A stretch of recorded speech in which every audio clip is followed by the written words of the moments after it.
We've normally just read and signed. I'll just sign, I don't need it. I can read it.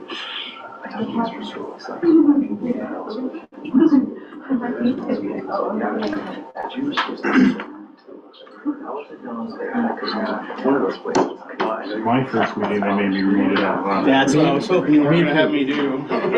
I can read it, but it looks like we're already gonna be here a while. Yeah. Yeah, I agree. I think we just. We'll let it How slide. about I read the first sentence, you read the second, I read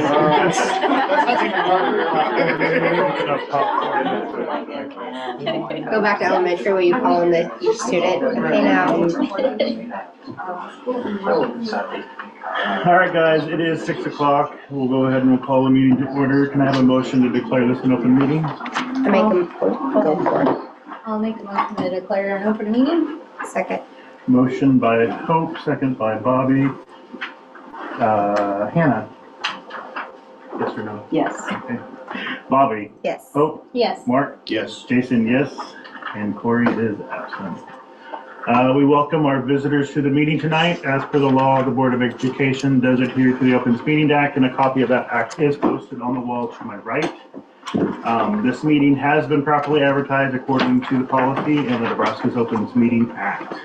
We'll move on to the consent. Sorry. New board members have signed their oath of office. Correct? Yes. Okay, and we'll go ahead and just give those to staff when you're finished. We'll go ahead and move on to the consent agenda.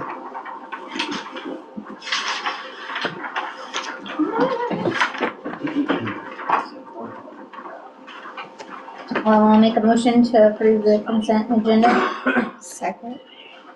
Motion by Hope, second by Bobby to approve the consent agenda. Hope, do you have any questions? I do not. Bobby, do you have any questions? No. Either of you have any questions about the consent agenda? Typically, what we're going through is we're going through the previous agenda or minutes from the previous meeting and any of the financials. Okay. Ryan and Steph are pretty good about adding in like the sheet that has like kind of the memo, what it was for and where it's supposed to go. All right, we'll open up the, oh, shoot, thank you. So, Bobby, Yes. Hope, Yes. Mark, Yes. Jason, yes, and Hannah? Yes. Motion carried, all right. We'll move on to public comment. At this time, we'll open up the floor to public comment. Anybody have any? All right, we'll move on to employment. Section A of employment is approve the request for resignation and or retirement. Number 1 is Corey Hatfield has resigned from the Board of Education.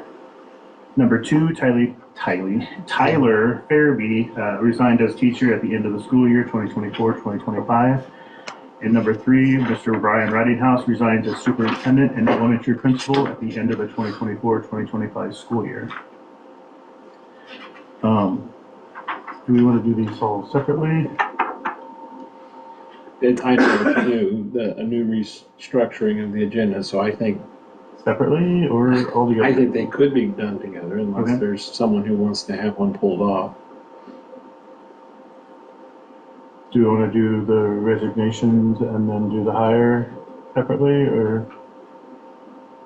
Yeah, I think I would Yeah. say, yeah. each letter, yeah. Okay, let's do it that way. So I need a motion to approve or the request for resignations in section A. I will make a motion with regret to accept the resignation of Corey Hatfield from the school board, Tyler Farabee as a teacher, and Brian Ridinghouse as a superintendent. Second. Motion by Hope, second by Bobby. Do we have conversation on this? Discussion on this? You could if there was. Anybody have any discussion? No? All right, we'll go ahead with Hope. Yes. Mark, Yes. Jason, yes, Hannah, Yes. and Bobby, motion carried. Approve the recommendations for employment for Stephanie Bartles, contract as a full-time teacher beginning the 2025-2026 school year. I make a motion to approve the recommendations for employment for Stephanie Bartles' contract as full-time teacher beginning in 2025-2026 school year. I will second it. Motion by Bobby, second by Hope. Any discussion? I'm really excited. for Yeah. Stephanie. I mean, you've seen my little bio or summarized bio for her in there, but she came highly recommended, and I agree. I know there was a conversation about involving Mr. Bloss in the interviews, but he didn't really want to be involved in the interviews, but he talked very highly of her and gave a strong endorsement. So he said if there was multiple people, then maybe he would get involved, but at this point, if there was just the one. So I think this is a great acquisition for the district. I think we're positioned well to keep the ag program going as it has been. And her husband is ag teacher in Johnson County, JCC, correct? Yep. and they live in Tecumseh. They live outside of town, I think a I'm little not south. sure where, but they're outside of Tecumseh Area area. between. Yep. All right, we'll go ahead and vote. Then Mark, Yes. Jason, yes. Hannah, Yes. Bobby, Yes. and Hope. Yes. Motion carried. All right, receive presentations from the superintendent's search firms, and I believe NERCSA is going first. Perfect. I'll let them battle out who's going I don't first. know, we had voted first, but yeah, we're first on the list. Thank you. Business card, Thank you. You bet. Good evening, everybody. It's nice to see you. Nice to be here. Thanks for having us. Thanks, Brad. Thank you. Good to see you. You too.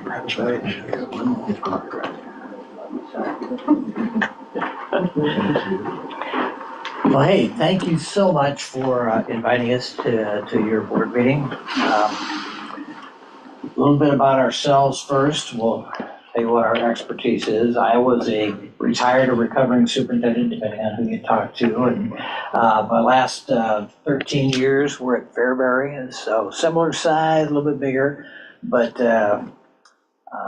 before that, I was a superintendent and principal at different places like Beatrice, Gothenburg, Norris, Syracuse, so checkered past, but always trying to improve and increase my ability to affect a lot of different people by being a building principal first and then a superintendent. I last retired at Palmyra Bennett, so I'm familiar with you and your school district, working with you in the ESU, and of course, Brian, and lots of contests down here that I came down and sponsored. So I was there about 10 years. Prior to that, I was superintendent and principal at Chambers, and prior to that, I taught and coached for almost 20 years in Sutton, Nebraska. So like Fred, I've enjoyed my time in education and the continuing opportunity to stay involved. And after retiring, we finally met each other and started to do a job similar that you have someone coming to help you with, CENCAP. So I retired to Lincoln, got a job at CENCAP. Rob retired, got a job at CENCAP. So we believe in that program too, and I think that we'll have a strong program here at Pawnee City. So CENCAP, a big part. Okay, all right, you want to start? You bet. So, first of all, again, thank you for having us. And the packets that Fred brought and handed down outline just a little bit in brevity of what services for us entail. And on page 4, it asks the question, why select NERCSA for Pawnee Public Schools for the superintendent search? So I think the thing that sets NERCSA apart from other organizations or groups is the fact that we completely understand this is the most important decision that you as a Board of Education will make. Hiring that executive leader, somebody that you can work with. And if you take a look at that first paragraph, it talks about clearly being able to define the district's needs, attract the top quality candidates to your district, screen those applicants carefully and thoroughly, develop sound judgment, engage your staff, engage stakeholders. Those are all choices, that opportunities that we'll present to you as a board in terms of how you do want to involve those other groups and stakeholders, engaging them in the conversation. Some boards choose to involve all of the faculty and some staff, and some choose to include the community and really work hard on that buy-in for the next leader that you have. So it's not just a board process, it's much wider and much broader than that. Also, we understand that leadership, and we're respected to you as board members, as former superintendents. We understand that relationship that you have with your staff, the relationship that you have with your superintendent, both outgoing and elect. And that's what we try to develop, is to try and find and hone in on those processes and those key things that are important to you as a district. And so in that process, we'll build the district's profile and also candidate profiles that we'll be coming back and presenting to you as a part of that. So from 2017 to 2022, as an example, we conducted 40 permanent superintendent searches. Out of the 40 in that group, 35 were still active at the district that NERCSA placed them at. So that's almost a 90% retainment of the people that we placed in those jobs. And so I think that speaks highly for the service and the process that we use to derive and get down and kind of hone down those candidates for you in the search. Our focus has always been on local schools, rural schools, not just that, but also the board and the community and the staff that they serve. So we feel that we're unique in that responsibility that we bring to you, and also our success rate. When the search is done, we're not done. It goes on into transition and the all-important phase 5, which Fred will talk about, in which we sit down with the board and the superintendent-elect, talk about important policies that you have as a board that affect that position, and then also goal setting for the future, short-term and long-term. So if you would turn to page 5, I'm going to go through what a general search would look like, how many phases you would go through. Tonight, of course, you're going to look at selecting a group to help you with that. NERCSA is one of the 2 groups here. Search phase comes first, and we will work with you at developing kind of a profile of what you are looking for in a superintendent, okay? And what happens is you find out what great things are happening in your district, and that's one of the things we'll go through with you. You'll also find out maybe we need to offer someone a job that can do this particular thing well. And you'll find out it's got to be a good marriage, a good match, because they could want to come and you don't want them, or the vice versa. You would want them to come and they don't want to come. So it's got to be a good match. So we look at planning and doing that search phase. We send out the profiles that we will collect from this group to each person that might be interested in the job. And that's a profile that they should study and should know what their background information should be when they're coming, if they're selected for an interview. They need to do their homework and find out what you're looking for. So recruiting phase, that's an important part that sometimes is overlooked. Right now, there are probably fewer superintendent candidates than there have been in the past several years. The numbers are declining, and so it's important that you're early on in the process this year to get someone selected February or March, because it's getting later after that time where you can't find as many good candidates. Last year, we had maybe a high of 20 candidates for a particular job and maybe a low of 9 candidates. We had a couple of searches this year with 9 or 10. So it's important to get those people recruited. And when I say recruited, that's our job as well. We're going to look for what might be a good match, who's available. We're going to send notes to people that have been part of programs, whether it's a collegiate program, a DONE cohort, or UNL cadre. We're going to ask those people, you've been through the program now, are you interested? And you don't usually do that personally. It's not a recruitment like, I want Joe here and I think he's a great match for you. It's blanket that you try to get as many people that might match what you're looking for to come and interview or at least apply for the position. So that's something we do. I send out about 150 personal emails, not a blanket that says to interested candidates. I put their name on it. I find out if they might be a good match, and I send an email encouraging them to apply. So in addition to that, we send out, of course, the search. Once we get your information about what the profile might look like, we send that out and say, okay, those people that are in current positions of principals, or maybe superintendents at a smaller or a similar sized school, we send that out to them as well. So in the recruiting phase, once we set that out and we start to receive applications, then our next part of that is making phone calls and checking references. And I think Rob will agree with me that we do that with very tenacious attitudes, that we've got to make 15 to 20 phone calls on each candidate to make sure they're the right person to apply for this job. And that sometimes the people that they have as their references, we may call them, but we also will call several other references not listed on those sheets. What should have been someone that's a principal right now, they should have their superintendent on that list. If they're a teacher right now, they should have their principal on that list of references. And if not, that's a red flag for us. But we go then and find that person's supervisors and find out what's good about this person.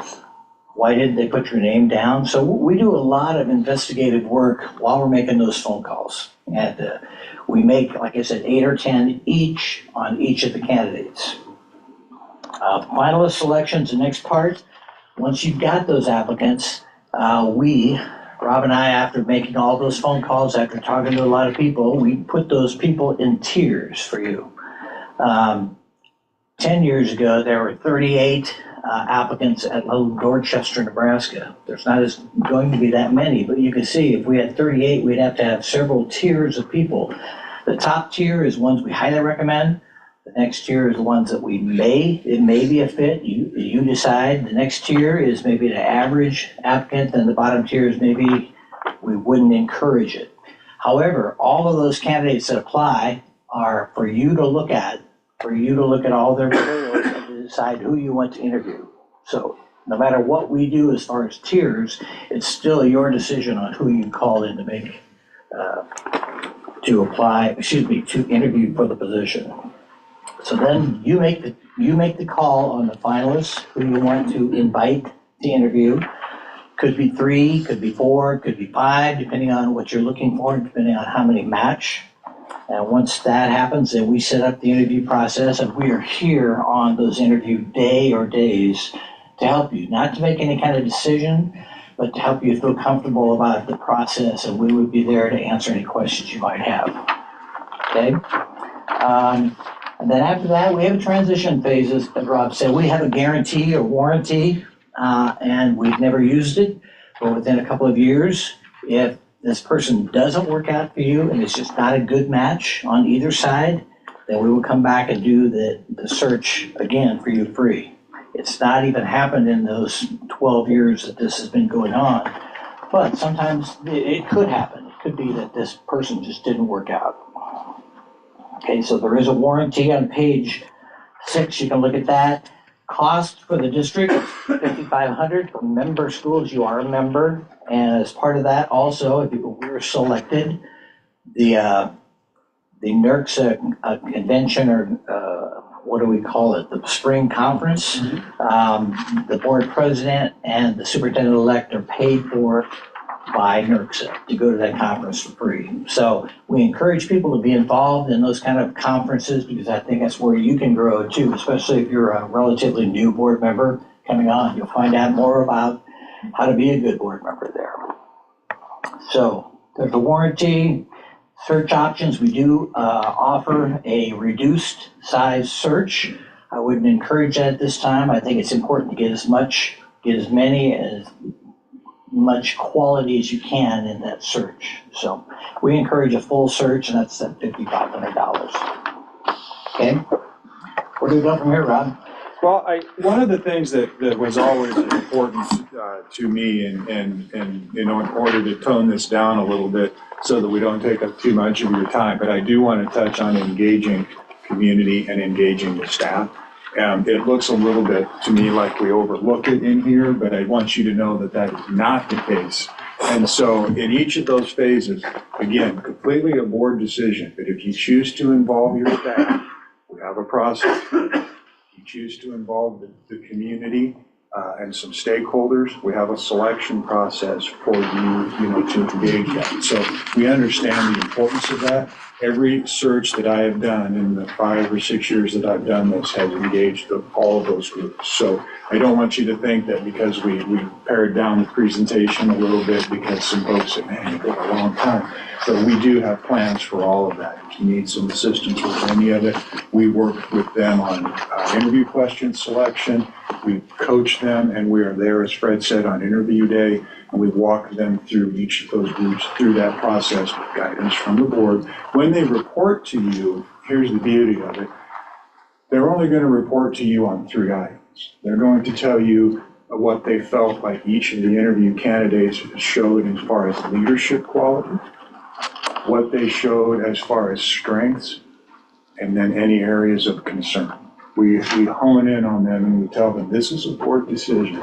It is not a ranking process by each of those committee groups. So there's no inherent danger other than you're going to get great buy-in when you do involve them in that process. So that's up to you as a board, and we fully support whichever decision the board makes. But I wanted to Yeah, some boards decide we don't need community input, or we don't want faculty input.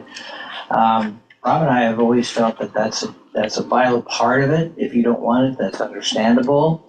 But with some kind of direction from the consultants, like your job is not selecting the next superintendent of this district.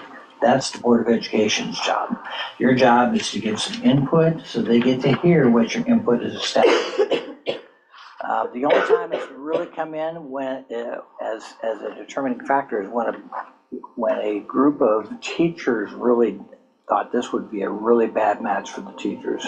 Principal agreed, board heard some of those things on their own interview, and they agreed and said, maybe that person, even though it looks good on paper, maybe that's not the right match for us in this district.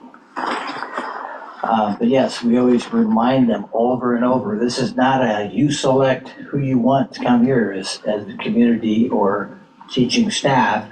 It's the board's decision, but your input is valued. We feel that's an important part of any search. I'm going to just briefly talk about the timeline. The timeline, again, is just put out there as page 8 as a what if, would this work for you? Sometimes, nearly every time, that's not what the search timeline is going to be. It's going to be whatever fits into your schedule. But part of that timeline would be selection of again, the search firm, initial planning meeting, hopefully within about a week after you meet tonight, within about a week, talk about, okay, at that meeting, you talk about what is going to be our timeline, who are we going to be involved in the process. So that's going to be hopefully within a week so that you can get that search started, because the earlier you get it started, of course, you need about 4 to 6 weeks at the minimum to work into a schedule. And we have, of course, a few school activities that might conflict. I look at your schedule and it's pretty full, and sometimes so it thins down a little bit after basketball and girls and boys basketball. But yeah, it's similar to this, but this is not your timeline. This is a proposed maybe timeline. So we distribute, with the help of NERCSA, we distribute the announcement. It goes also to, if you want, paid advertisement. The more we're around that paid advertisement, the only paid advertisement we really encourage is the online advertisement. The World Herald used to have a monopoly on it's got to be a written paper, printed paper. That's not so important anymore. Only old guys like myself get a paper once in a while and try to still read it that way. I do read most everything online, but my wife really likes a paper as well, so we're getting old. But you advertise in the World Herald by paying for mostly the online part. You can, if you want, pay for the printed ads. It's also sent out to all schools, NERCSA and other, by our NERCSA organization, sent out to school board presidents, sent out to principals. You might get those superintendents, get those ads as well when there's an opening that NERCSA sponsors.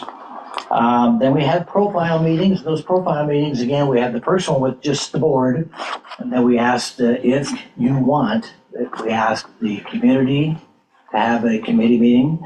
We ask the staff to have a committee meeting, and those people are typically selected by the school board for, the school board for the community, and with the help of the principals and superintendent, the staff selection by those people.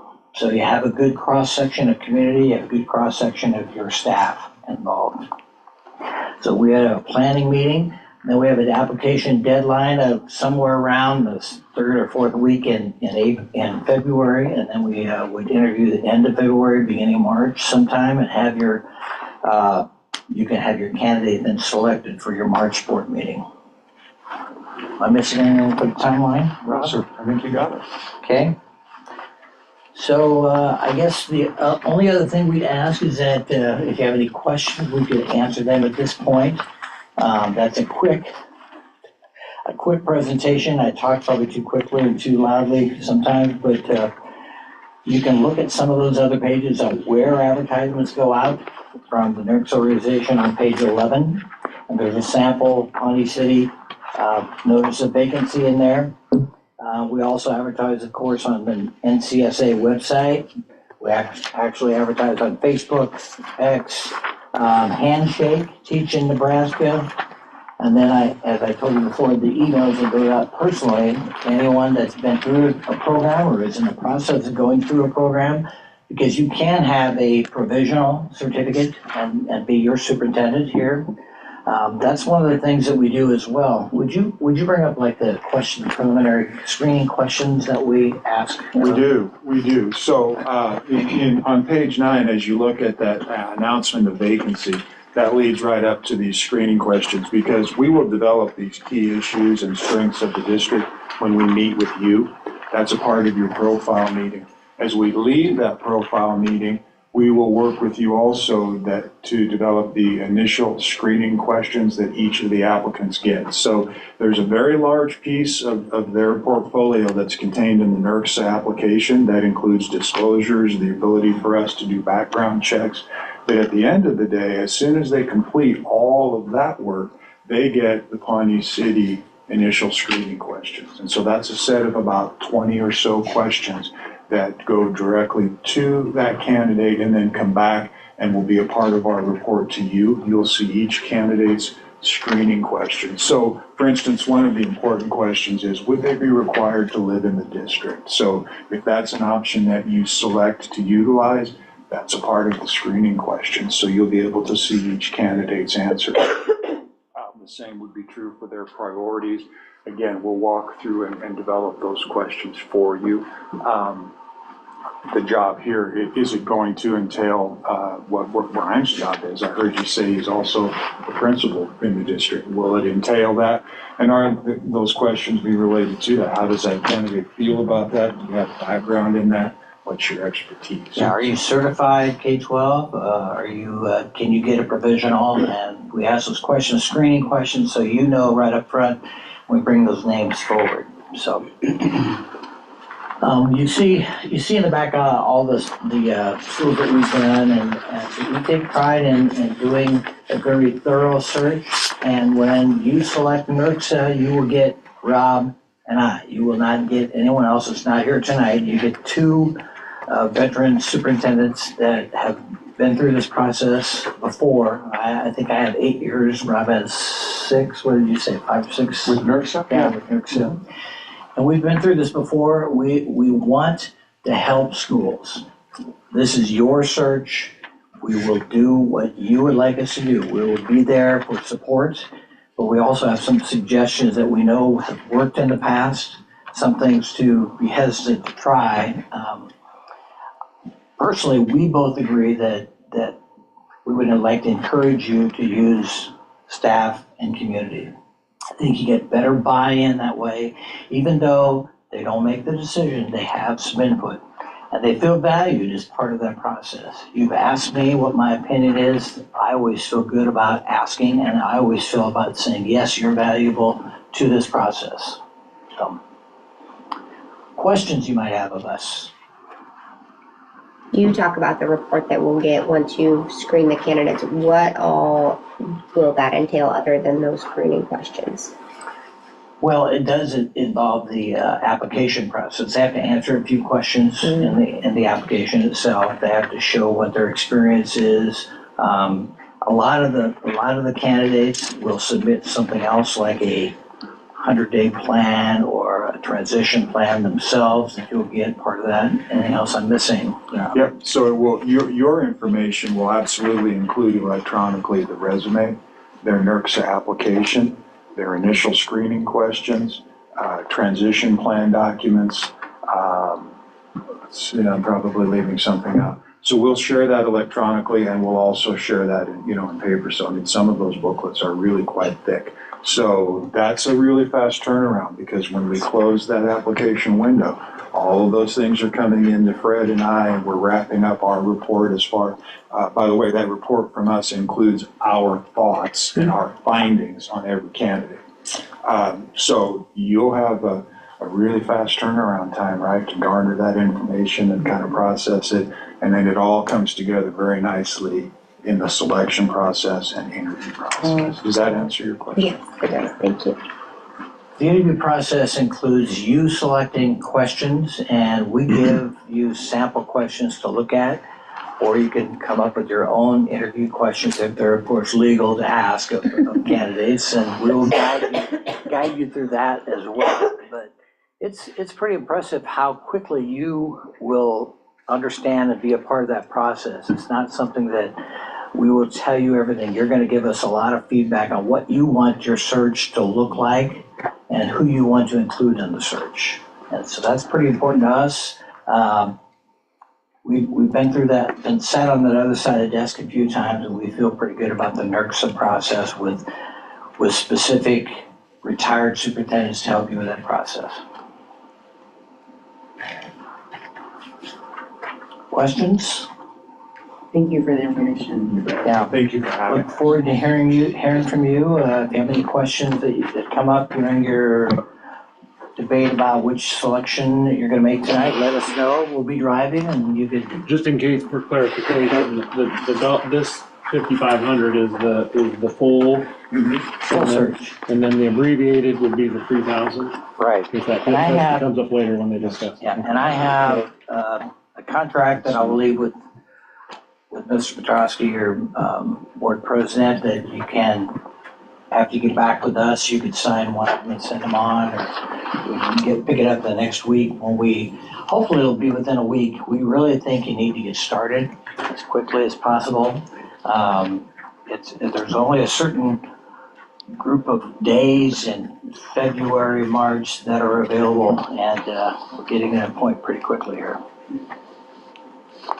Okay, thank you. Thank you. Thanks for having us. Thanks a lot. It was nice to meet all of you. Nice to meet you. Thank you. Thank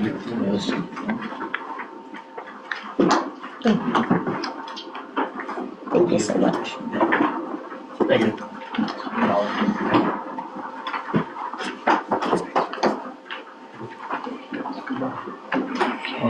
This. Right? I'm sorry. No. Thanks. Thank you, sir. Nice to meet you.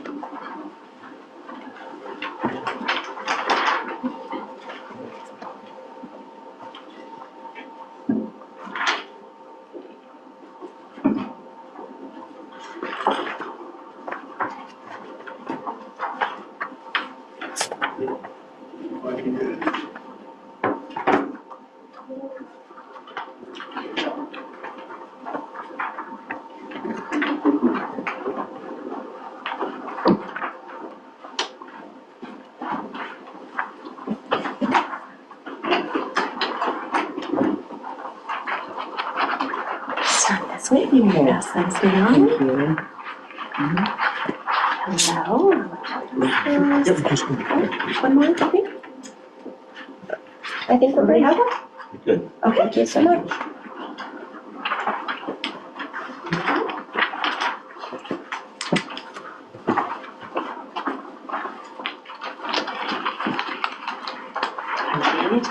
All set? Good evening. First of all, thank you very much for the opportunity to share with you the Nebraska Association of School Board Services protocol and have you consider whether we're the best match for Pawnee City. I'd like to begin with introducing myself. My name is John Neal. I'm fairly new to the team. I just retired in July, or tried to retire, as my wife said, but retired in July after 38 years working with public schools, 31 in administration, and the last 12 with Lincoln Public Schools as an associate superintendent. I work under the direction of Sherry Becker. Sherry Becker is the director of the Search Services Program, and she provides those and coordinates those services all across the state. She's been doing that, leading this program since 2013, been involved in superintendent search services since 2007. And I'm very fortunate to be partnered with Sharon Endorf. And Sharon, do you want to introduce yourself? Yes. So as he said, I'm Sharon Endorf. I'm your Director of Member Engagement at NASB. And I actually started working on superintendent searches at NASB in 2005, 2006. So have a lot of years of experience, even though I work on other tasks now. What's great about the association is a lot of us are cross-trained and we're willing to help out wherever needed. So he's new, but it's hot and fresh with time. And I can provide you with a little bit more historical information. But I've been full-time with the association since 2012. And before that, I just worked with them part-time on superintendent searches. So congratulations that you are having this opportunity. It is a big responsibility and a fun opportunity to choose the next leader for your district. So it's an exciting time. So we'll walk through the proposal with you today.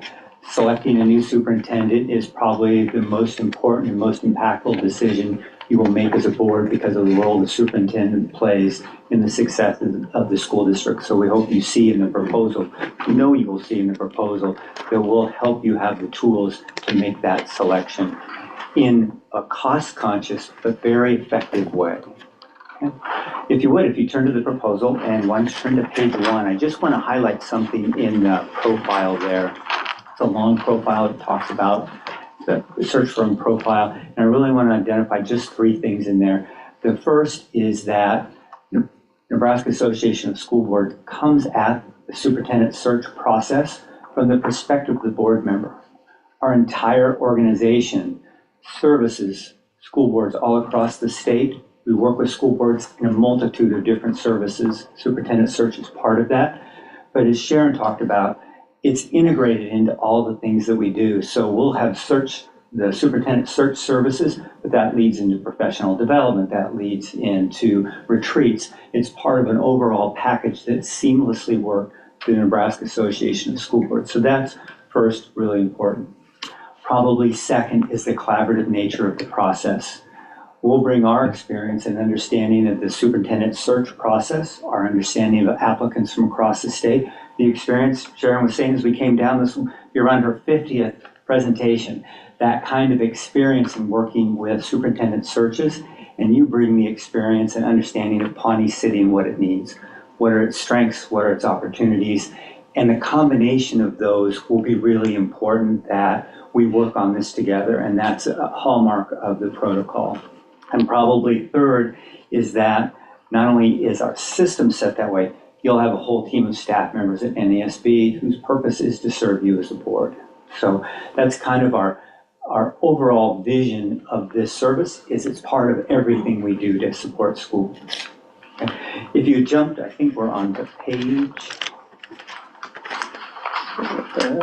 let's see, page 2. Okay. Search Services Protocol. We basically are set up to do some preliminary work, both you as a board and NASB, and then we'll have 2 meetings, one a work session and one a special meeting, all those before the interview. So we'll kind of walk you through the steps that will play out in those. So as advanced work for NASB, what we'll do is distribute a board survey to the board members to find out the strengths and challenges that your experience in Pawnee City. And this is really important because by your responses, NASB, before the first meeting, will draft a leadership profile. And the leadership profile is our understanding from your survey is what you think are the great strengths of Pawnee City that you want to reinforce, and what are the areas you're looking for that leader to fill in those opportunities. And that we'll work on before we come to that first meeting. We'll also begin the creation of marketing materials to market your school district and your community, and also advertise the vacancy immediately on our NASB online portal, and other online apps.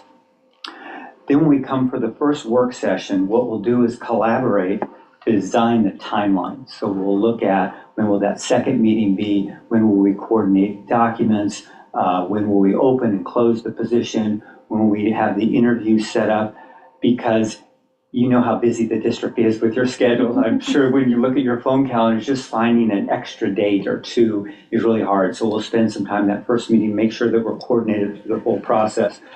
And then we'll review and discuss the board surveys that become that leadership profile. It will create a unique picture of the leader you're looking for Pawnee City. And so from that, we'll design interview questions, the interview protocol, who's on the interview teams, what candidates you select, how you sort through the candidates, all based on that profile, because it's what you've identified as most important for Pawnee City, and it helps us keep focused that that's what we're looking for. And then we'll discuss the statewide superintendent salary and benefits survey. And what that will do is give you a sense of what comparable school districts, either by enrollment or your conference or your negotiation array, what they're paying and providing their superintendents as part of their compensation package. And you'll also see things like how long they've been in that particular district or how long they've been a superintendent, which can make those numbers change dramatically, so you can kind of get a sense of where you are as a ballpark.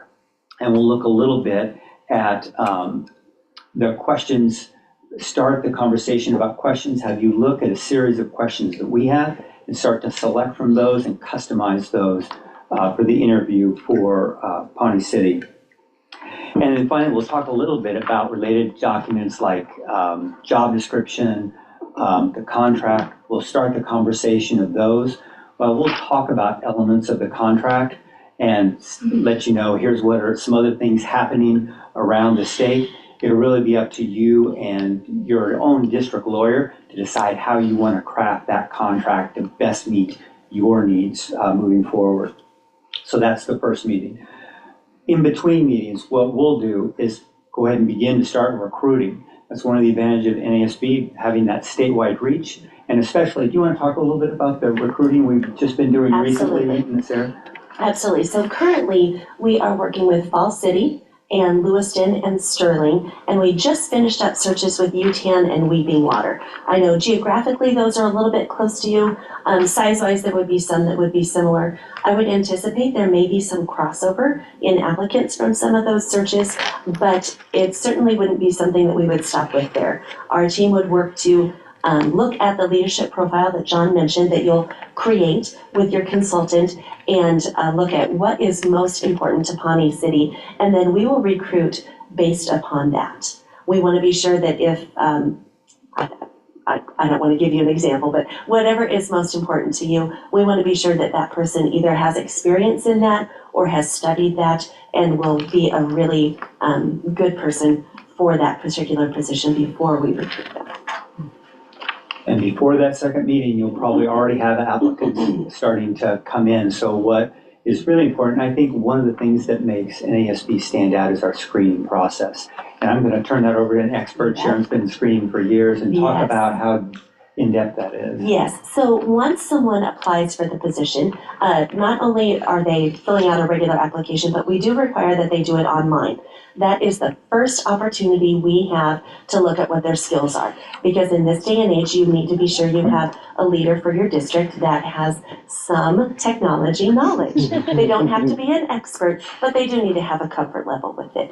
So that's the first step. And then as you do, if you apply for any job, you do a cover letter, you fill out the application, you submit some references. Of course, we speak with those references that are listed, but we certainly don't stop there. We do our very best to talk with one person ideally from every district where that candidate has worked. And just find out about how they grew while they were in their time there, what their strengths were, what were maybe some areas where they still needed to complete some growth, those kinds of things. And that helps us put together a really clear picture of who each applicant is as an administrator, and it helps us then determine what to share with you when we come to share all of the applicants so that you can decide who you'd like to interview.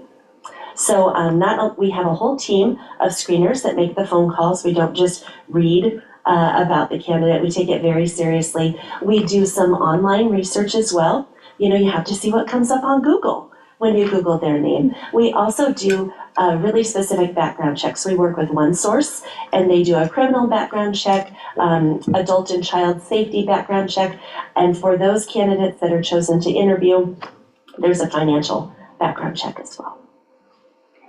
Another part of understanding, along with the leadership profile, is understanding what your community is interested in a superintendent, how they see the role of that superintendent. And so NASB also provides an online survey, Yes. for your community or staff to fill out. And in between the first session and the second meeting, they'll have the chance for the staff to complete that. Again, looking at what are the strengths and opportunities they're looking for in their leader. We'll take that information, we'll compile it, put it into a report, and then be able to share that with you during that second meeting. So as you start to look at, in that second meeting, we'll start to look at candidates, you'll be able to take into account that feedback from the community early on in the process. Why don't we jump to the next page? And this is our second meeting. We call it the final special meeting. It's the second meeting. It's usually a special meeting of the board, but sometimes it's included in a regular board meeting. NASB will present all the applicants' names and screening results to the Board of Education to review for consideration. Sometimes board will say, we just want a certain number or something like that, so you control that, but we have all the information for all the candidates available for your review. We also provide a candidate assessment tool that you can use to keep track of information about the candidates, both during this screening process, and it'll also include during the interview and as you look at documents. The assessment tool is not a vote or a point you have to hold, that you hold yourselves accountable to. It's a way for you to organize your thoughts about the candidate as you go forward, so you're prepared during deliberations. We'll also, in that second meeting, finalize the interview schedule and interview details and protocols. So will interview sessions be an hour? Will they be an hour and a half? How many different committees will you have? We'll get that all finalized for you in that meeting. And we'll also discuss candidate selection and negotiations protocol. Also during this final special meeting, if you have interview committees that you're going to work with, we'll meet with them at that same time and kind of go through the protocols for how an interview process works, how you ask questions, how that will be organized in the meeting, how they'll be organized in their schedule. So that's our second meeting. Then our duties before the interviews, before that, NASB is to handle communication with applicants and interview candidates, coordinate travel arrangements to the interviews, attend the interviews if you would like, and conduct post-interview conferences with the candidates, and then share with you what we learned with them after the interviews. Because your job after that second meeting will be interviewing the candidates for the position, negotiating with the candidates of choice. We can help you with negotiations if you would like, and ratifying the contract at an advertised meeting of the board moving forward.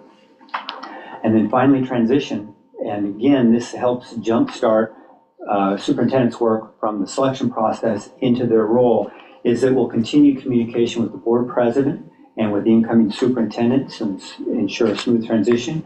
We have a document for new superintendents to help organize their initial steps into being a superintendent, and we can help organize or arrange a mentor for a new superintendent as well. We'll also conduct a board retreat with the board once a new superintendent begins. This session, there's no additional fee for us running the retreat other than travel expenses of NASB. And that also goes with our guarantee. We have a 2-year guarantee that if a superintendent wouldn't stay for a full 2 years, we'll do that next search without a fee, except for travel expenses, meals, those kind of things, but without a fee. If the superintendent makes it through those 2 years, then we consider that guarantee fulfilled, that they've been here, they found a role, and they've been successful for 2 years. But part of that guarantee is that you do have that follow-up board planning meeting with our staff. Just to be sure you get started off on the right foot. Absolutely. And then on the top of the next page, we do have an online application for our candidates.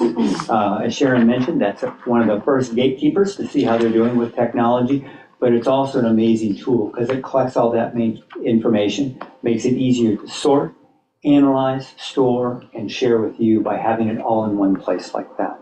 So that's why we use the online system for connecting with our applicants.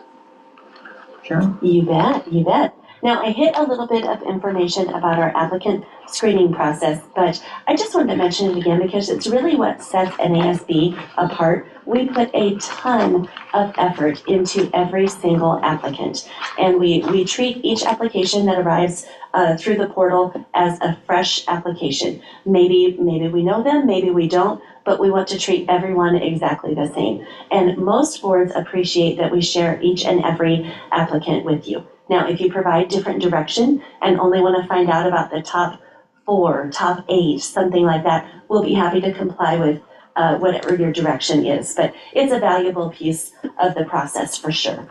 And we learn all kinds of things through a screening process.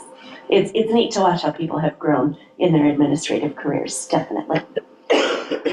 And when we come to present the candidates, we can do part of that in open session when we are presenting the strengths of the candidates. But then when we would present any areas where they just maybe need to continue growing, we would do that portion in closed session to protect their integrity. And as John mentioned, we not only will survey you right as we begin the process, but then also send out a survey to your staff, to your community, to your parents, if they'd like to complete it electronically. And then, as he mentioned, we compile all those results and share it with you, the board, because it is truly your job and your decision to make the best choice you can for Pawnee City. So we want to be very forthcoming with all of that information. And do you mind if I mention the evaluation? Okay. One of the other perks of going with NASB is we do offer 1 year free online superintendent evaluation program. So as you know, anytime you have a new superintendent, for those of you that have been on the board for a while, you know this. For the new folks, you'll learn it. It's okay. You do evaluate a new superintendent twice in their first year. So we offer that program for you for no cost. And it just helps to set the standard for what you will be doing with your evaluations.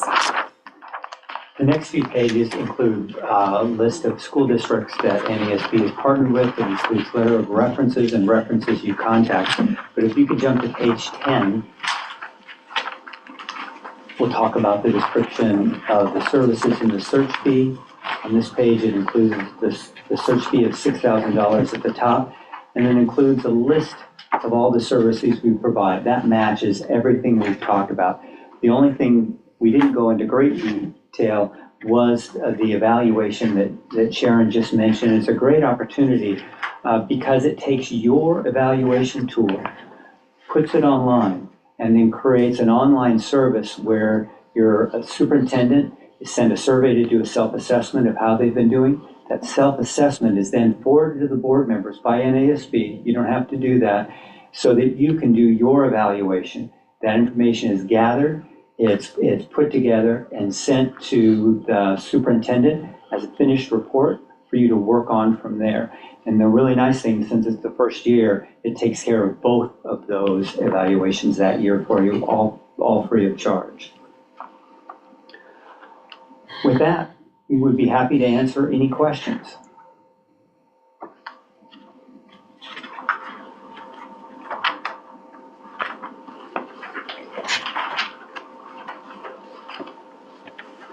It always gets very quiet at this point. just share quickly. If you would choose and let us know to get started, our next steps, we quickly post it right away. And then we'll add information to the posting, but we'll get it up so people know and are aware that it's there so they can fit into their timing, their consideration. And when John says right away, he means tomorrow. Tomorrow, yes. We have it on our Thank you. website. I think you've already confirmed email addresses Yes. for board members, so we'll send you the survey right away so we can immediately begin to build that leadership profile.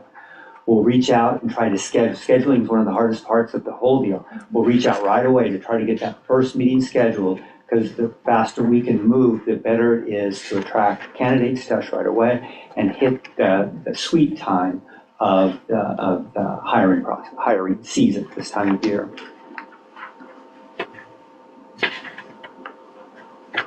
Sounds good. Anybody have any questions for him? I think this is a first, no questions. Well, if you have questions, my contact information is just inside the front cover of the booklet. Okay. Please feel free to email or call me with questions. Happy to answer them, even if it's still tonight. Even if you're going along and want to call real quick, just call us real quick and we'll try to answer them just on the phone. Perfect. Sounds good. Perfect. Thanks so much for having us. Thank you. Thanks a lot.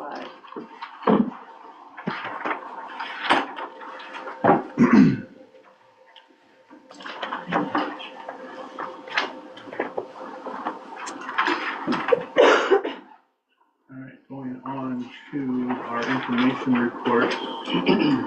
We'll go ahead with the principal's report on this. All right, thanks. Well, I don't have a lot to report on right now, coming off of Christmas break, but just a few things to make note of. We posted the semester 1 honor roll. In honorable mention, there were 39 students on honor roll and 30 on honorable mention, so that's roughly half. So that was a pretty good turnout, yeah. That's about where we were last year as well, so obviously want to see it staying there or going up. So as far as activity goes, there's a little bit more going on. Last month, I reported on the first round of proposals in the NSA legislative process and just mentioned a few that could have an impact on us. If obviously if you have questions on those, I could still talk through those with you. But the next round of voting on that is the meeting is tomorrow. So then there'll be another meeting in the spring to finalize those. As far as wrestling goes, wrestling's at Cross County this weekend, and then we have our first ever wrestling meet here at Pawnee City. I'm a little nervous about. So, yeah, it's very exciting. There are quite a few people looking forward to it. I was down in the fitness center checking on something this morning, and somebody stopped me there and said, "I'll see you there. I'm going to make sure I'm there." And I was a little surprised, and I got thinking, man, I need to do more work on that. So, I have a feeling there's going to be quite a few people there. yeah, well, People are talking a lot. yeah.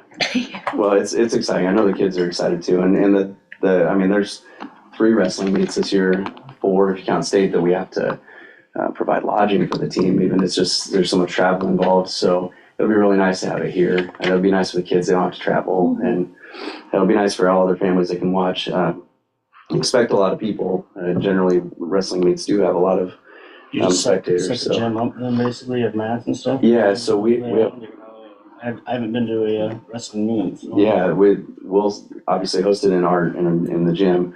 Our new mat that we purchased for this year, that'll be the first time that we've actually set it up. We've set it up to inspect it and made sure it came according to the specs, but we haven't actually set it up and had kids wrestle on it, except for those that were wrestling on it when we were trying to set it up. So, but anyway, yeah, we set that up in the gym. We just have one competition circle. We don't have any plans at this point of hosting major tournaments or anything like that. Just a single yeah. one. So this is technically it's a double duel or a triangular. So it's us and Fall City Public and JCC. And so we don't have any girls this year, but each of them are bringing girls teams, so they'll have a duel, and then the boys teams will have the double duel or the triangular. So I'm excited to set it up. It looks awesome. It's pretty cool seeing the wrestling mat, the black wrestling mat with the Indian logo on it. So, but anyway, I just wanted to point that out because obviously if you're around and able to come, it'd be great to see you there. Basketball, after the last meeting, we had the Parkview game. I think it was right after the last meeting. We had the Parkview Christian game postponed due to weather. We've had kind of a hard time finding a common date.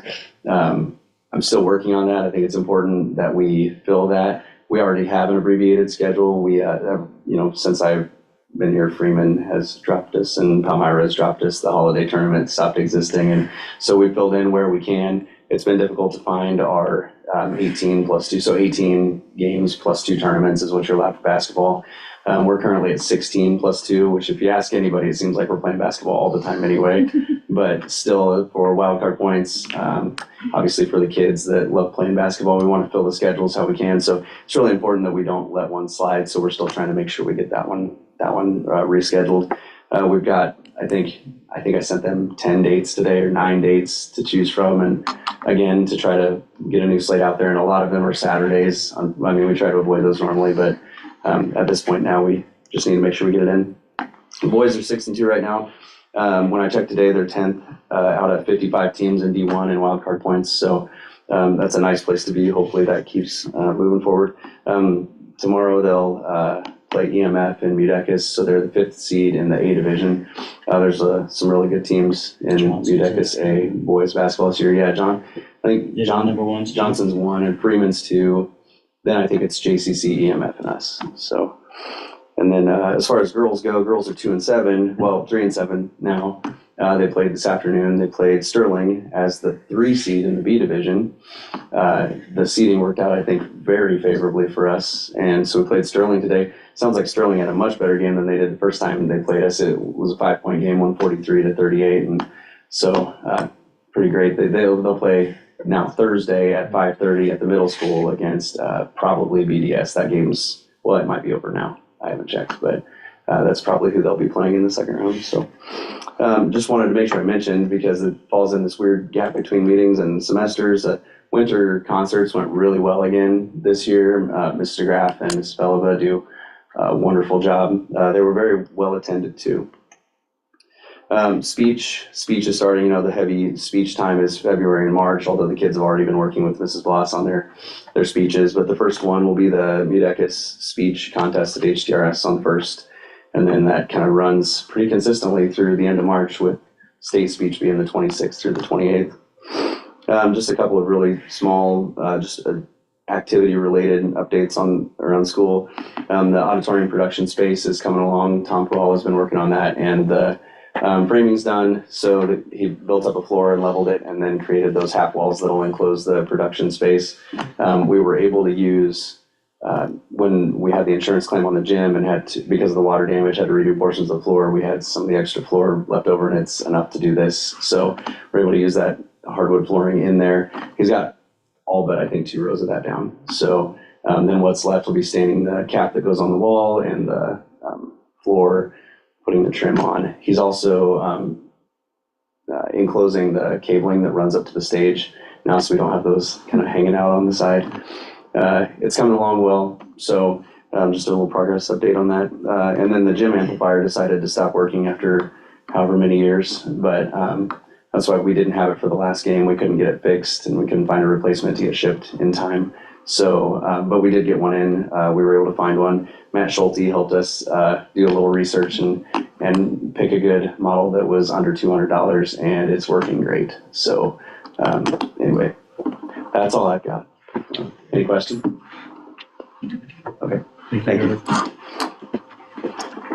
All right, first I lead with a couple things that aren't in my presentation. Didn't think to put it on there, but Mark and Hannah met with Jason and I last week, Wednesday night, I believe, and spent about 2 hours going over just the basic stuff, new board member stuff. We did that with Corey when he came on board. Felt like it was a good process. Hopefully they found it meaningful, had an opportunity to ask some questions. So just kind of go over some of the basic stuff.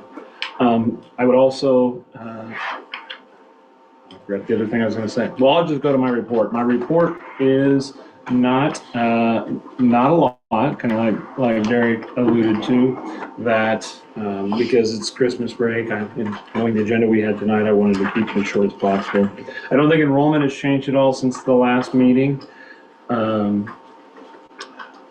And we've discussed ag teacher already, so that's one position that has been filled, so that's great. Of course, Mr. Farabee resigned, and so his position is also currently being advertised. As of right now, I haven't received any applications, but I go in every so many days and just update it to make sure it stays fresh and at the top of the list. And hopefully in the next month or two, we'll see some applications come in for that. Negotiations, we'll talk about negotiations later. I just like to include those things in my report. That way, people who look at the packet have that information. So I won't waste any time on that. The only other thing I really included in my packet was just the Department of Ed released its study on teacher shortage. Sounds like the teacher shortage of those who took the survey, which is only about 70% of districts, but of those who filled out the information, maybe not as intense as it was last year in terms of teachers that are either teaching out of endorsement or teachers that are just the positions that are left unfilled this year. But I did include a couple of those pages in here. And not surprising to me, SPED leads the top of the list.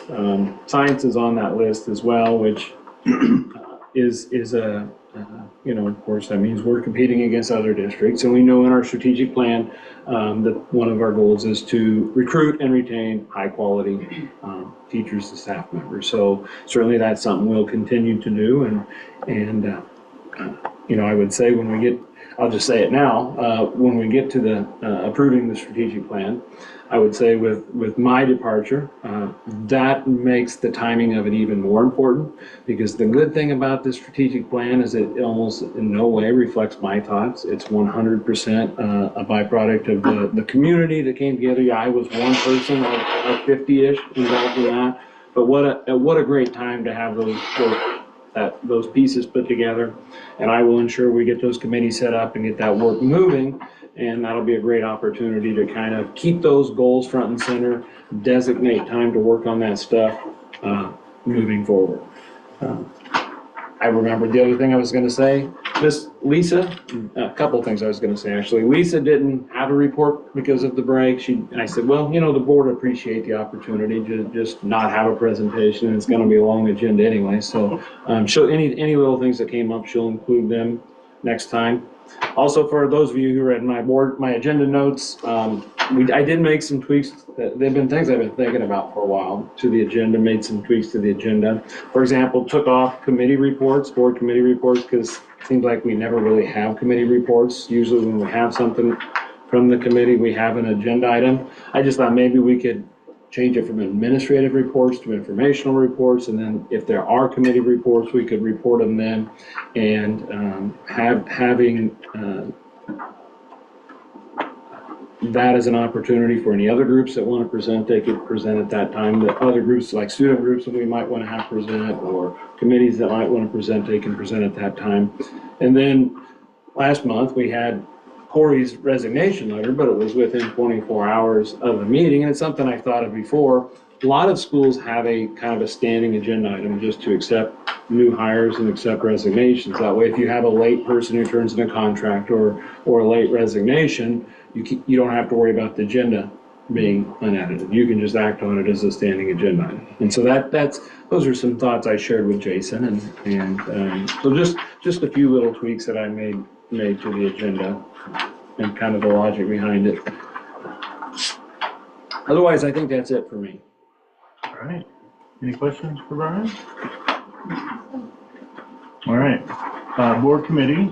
Obviously, the policy committee, we're going to be acting on that here in a little bit, and negotiations a little bit further on in the agenda. Other than that, were there any other committees on that?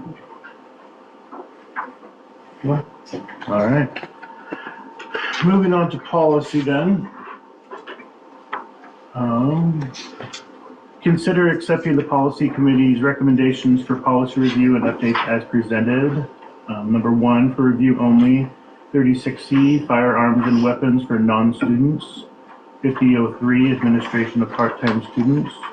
5007, enrollment of expelled students. And number 2, for review and revision, 2008, meetings. 2004.1 fiscal management for purchasing and procurement using federal funds.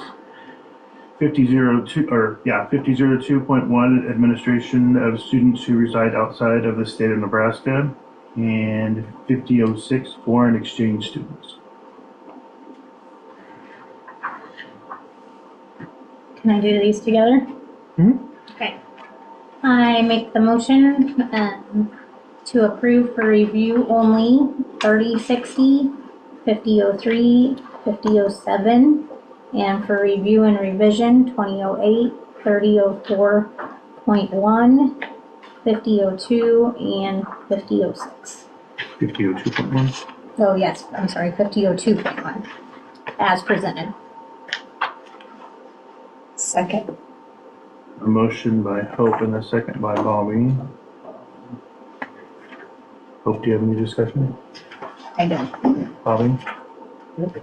Just curious, is, who's on the policy committee here, and how are these brought up or specifically chosen to, Great question. Do you want me to tackle that? So currently it's these two ladies right here, and they do an amazing job. They really are detail oriented on policy. And this was something we hadn't done. We used to, up until about 2.5 years ago, we used to only update policies on an as-needed basis.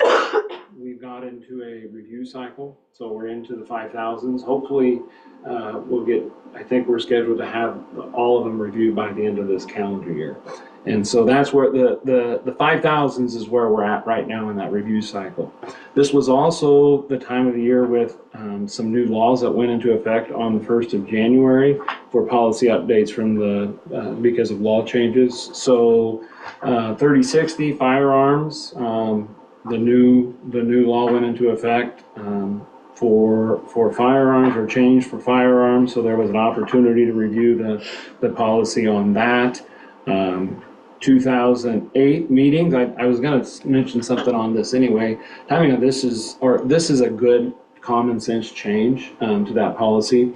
Basically, what it says now is that with the new change, what it will say now is that if the meeting can't, if the decision is made to have a meeting and there's not time to get it published in your paper circulation, either your primary or any of them mentioned. So if we couldn't get it in Pawnee Republican, but we could get it in the Omaha World Herald, we should do that. But if you don't have time to get in either one of them, but you can still meet the deadline, you can still have the meeting. So for example, if we would move forward next Monday with a special work session meeting for the superintendent selection process, if it's too late to get the notice in the Pawnee Republican and there's not time to get it in the Omaha World Herald, we can still have that meeting if we have it published on our website. Yeah, so that was a common sense change. It used to always be that way,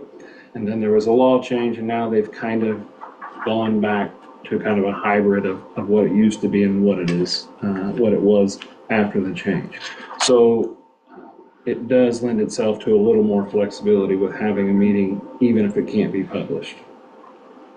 It also addresses if you notify the paper, because this happens a lot actually, you notify the paper and they don't get it published because small town papers, they make mistakes like that from time to time.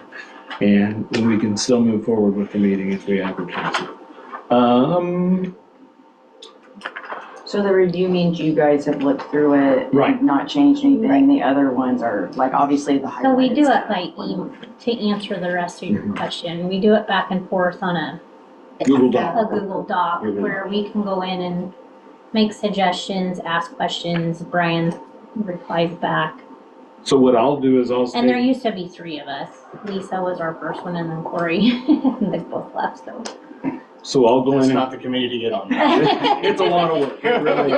So I go in and I take the current policy and I compare it with the sample policy from the school attorneys and see if have been any changes. I do like a word check between the two, and then I highlight those changes and link them all into a Google Doc, and I make I would put the school attorney's comments, then I make my additional comments, maybe some little nuances that I think are important specific to that. And then it gives the board members the opportunity to go in and comment. And I set an alert feature on the Google Docs, so it sends me an email to let me know when they're commenting, so I know when to go in and leave comments in response to them. And it actually has worked pretty slick. Once in a while, we have some policies that need a little more intense conversation, but usually there's only one or two questions, if any, and we can hammer those out. Like this time, there was a suggestion, should we make this change? And we ended up doing it, I think. And so if you look in the packet, those policies are, those changes are highlighted. If it's yellow, and I have these out of order with the agenda, but if it's highlighted in yellow, it's language changes that are being suggested by the attorney. So the sample policy, since this policy was last reviewed, has changed. If it's green, it's kind of our own custom language. If it's blue, it's old custom language, so it's language that it's custom, but from prior rounds of customization. And then purple usually, or excuse me, I think green represents second revision. You know, like we made a change, our own custom language, and then we wanted to change it again. If it's struck out, it's being removed. If it's underlined and highlighted, it's being added. Gotcha. Great question. I'll try to have a bunch of them, sorry. That's all right. Apologize in advance. And we will not, probably won't assign committee member or committees until after we get the Full board. just so we have. Yeah, the person not here gets all the bad ones. Is Right. that- And we really can't really meet as a committee because we'll have a quorum then, so. Right. It makes more sense just to wait until we have a full board. Sounds good.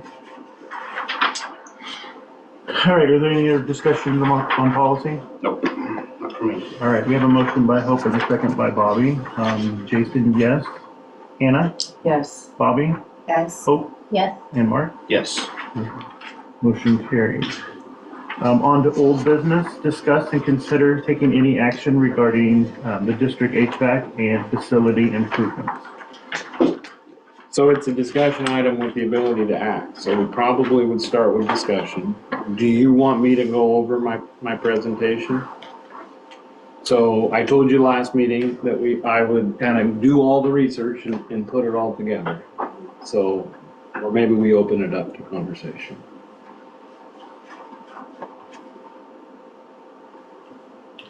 Does anybody feel one way or another? I'd like to hear what you have put together. I would love to, but I don't want to be the only one. Yeah, I don't All right. necessarily make everybody sit here longer, but. Well, it's a long report. So, and I am gonna probably kind of, it's been several weeks since I did this. I might, sounds like I'm just kind of reading from this, I will to a little bit. So I've kind of approached it from the standpoint, I took my notes and a little context. I think everyone has either watched the last meeting or was here. Of course, Greg came and was the bearer of bad news, Greg Cole. You know, up until even within the year, I was kind of operating from the standpoint that the VRF could potentially continue to be operational. Just with the recent increases in cost of replacement and the report from Greg, it seems to me that that's not advisable. So I kind of want to start. So what I did is I looked at what our options are and kind of gave a little bit of my own priority, but I wanted to respond to all the questions that I remember that came up in that meeting in response to the things Greg said, and then some of the questions that the board members had. So our first option is just to continue doing what we've done, and just maintain and do more. Our ability to maintain status quo really depends on how well we're able to continue to maintain upkeep on the VRF system. So the VRF system is the overhead, it's basically like a commercial grade mini split system is what it is. And it's got the VRF cassettes that are in the ceilings, or hanging on the walls in a few instances, but most of them are in the ceiling.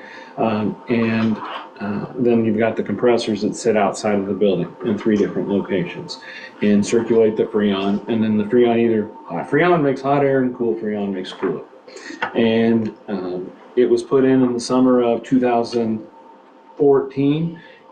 It was part of a QC Pup bond at the time that put in new windows and a few other things for the districts and new lightings. I think it took care of the ceilings in the high school at that time for, I believe it was a total cost of just shy of $1.3 million in 2014. Just paid off that bond, you may recall a few months ago, made our last payment on that bond. So that we are no longer under that bond. Greg's needs assessment report he provided, in my opinion, was pretty eye-opening. The increasingly diminished parts, making it difficult to make repairs on that current system.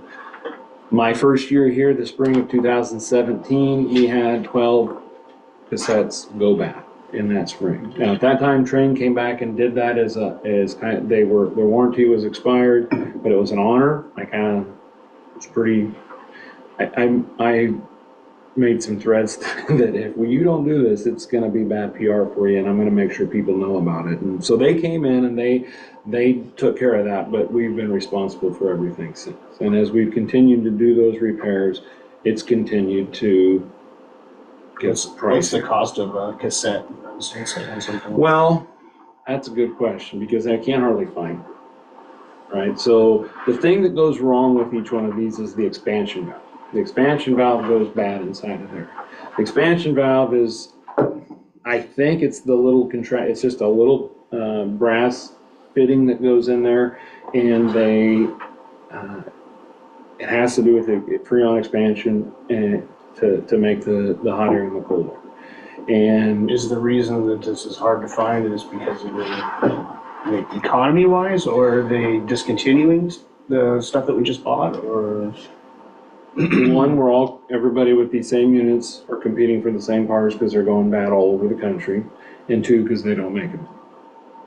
So they discontinued the part altogether? That's kind of that's what I remember Greg saying, yes, yeah. So they used to, like when they would just replace the cassettes, but now that's not an option anymore because they don't have them. So they have to go in and replace the little expansion valves, which is only a little brass piece, and they actually can get in there, they tell me, without even, the Retz repair guys can get in there without even taking the whole thing apart. They have to take part of it apart, but it's a lot of man hours, a lot of labor time, their time to do it.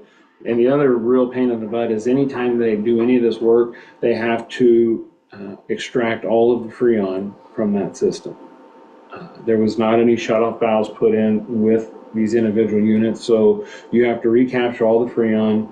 Then they charge it with, I think, hydrogen, or first they make the repair, and then I think they charge it with hydrogen to check for leaks, and then they extract the hydrogen, they put the Freon back in, and of course they have to add Freon. But with the issue with Freon and the environment, they can't let it go into the environment, and of course Freon is very expensive on top of that. Is it reusable? It is reusable, but that leads to another issue. So this summer we had 2 compressors go out, and they came in and replaced the compressors. Well, on this estimate they gave us, those just from this summer to now, those compressors have already gone bad. And brand new compressors, that should not happen.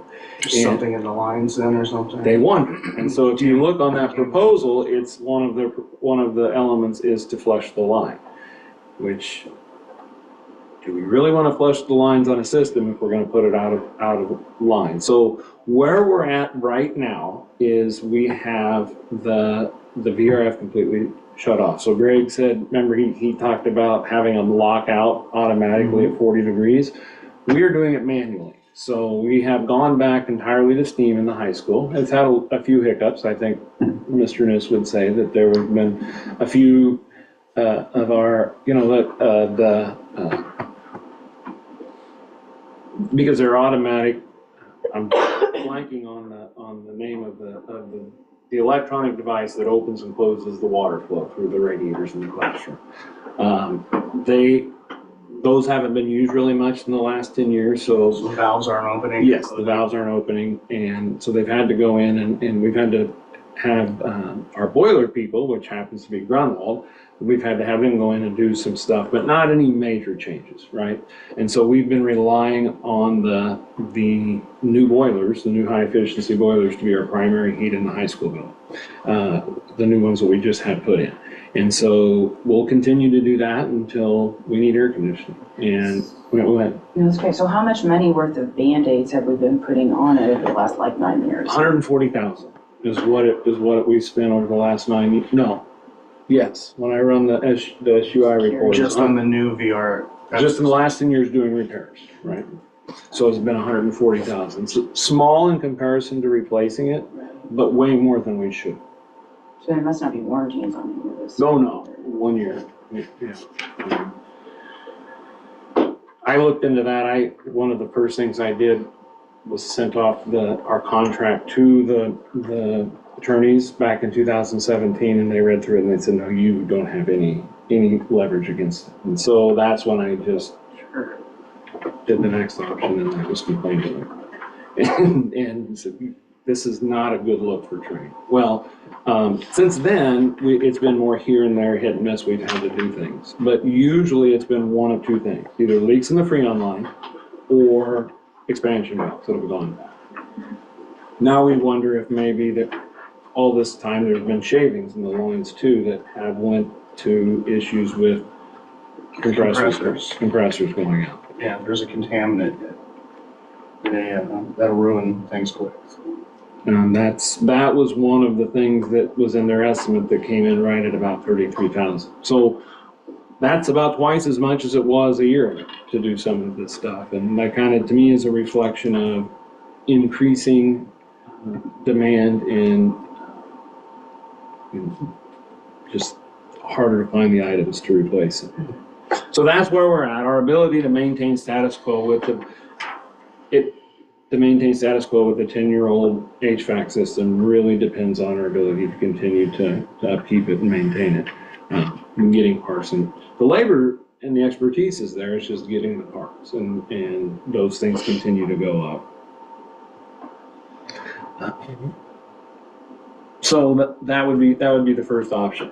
Of course, Greg sat here and said he recommends doing both, but Greg doesn't have to come up with the money to pay for that either. He just comes in and makes his recommendation. So to me, we've been setting aside cash slowly for my time here. So the last 9 years, and just 10 years ago was about the time we did some big projects. In addition to the QC Puff, we spent down building fund, we spent down depreciation. So in 2016, there was very little money in cash reserve. We've been slowly transferring and levying into those funds over the last 9 years. And we've got a little bit of a reserve. And didn't include that this time, I don't believe, but if we needed to print, you had it on Wednesday. I got it here. Just the one pager that I tend to hand out of what our kind of projected big ticket expenses are for the next 6 years or so. And we've got, I think it's comfortable, barring any unanticipated expenses, it's comfortable and reasonable to say we can do one of these projects with cash we have without having to do any special financing. Assuming the cost is, Greg used the number of 680,000 was his estimate for that. And so I think it's reasonable we could pay for that and still have adequate cash reserve, knowing that we would want to levy into it over in the future years and make end of year transfers, and to transfer into depreciation, levy into building. It's comparable to what we have been for the last decade or so. Can I ask another question? Sure.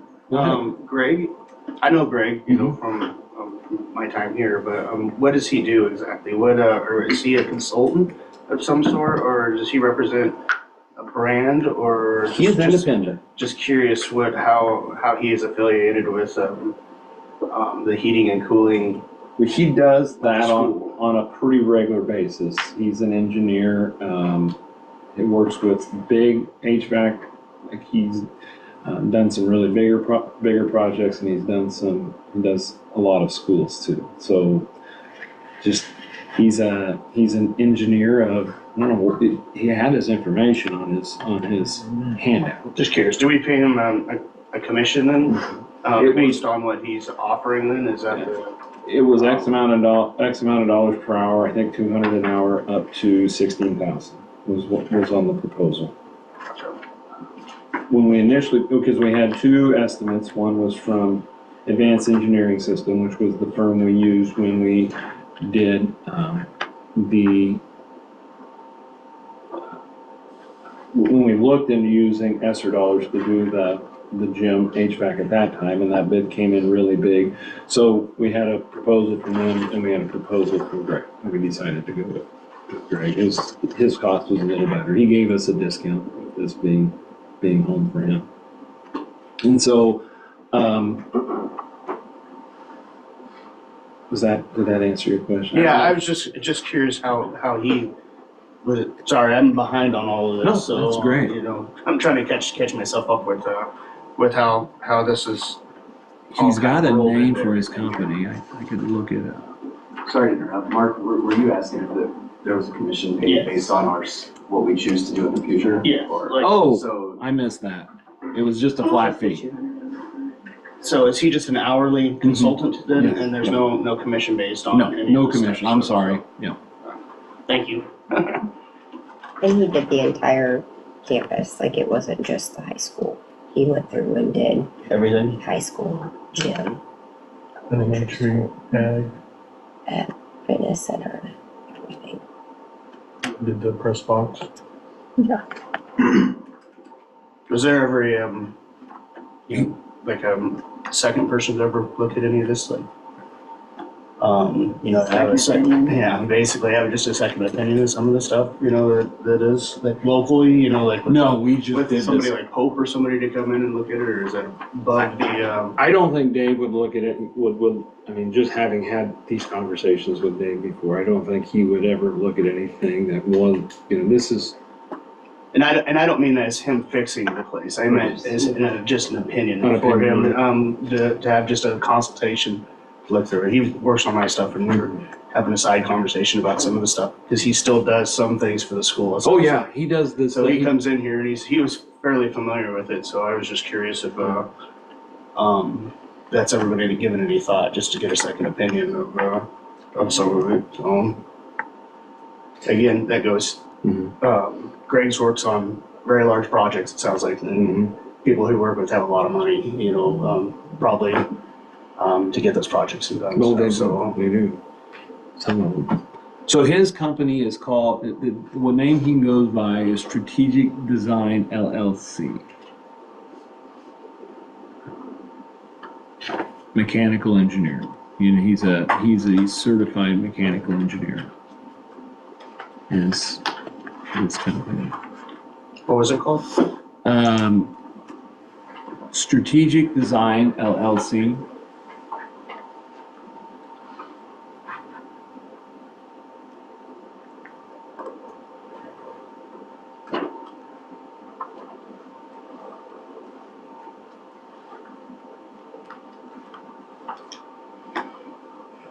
And I could find that proposal that he had if you'd like me to print it. The initial proposal? No, I think Okay. I've seen Okay. it actually.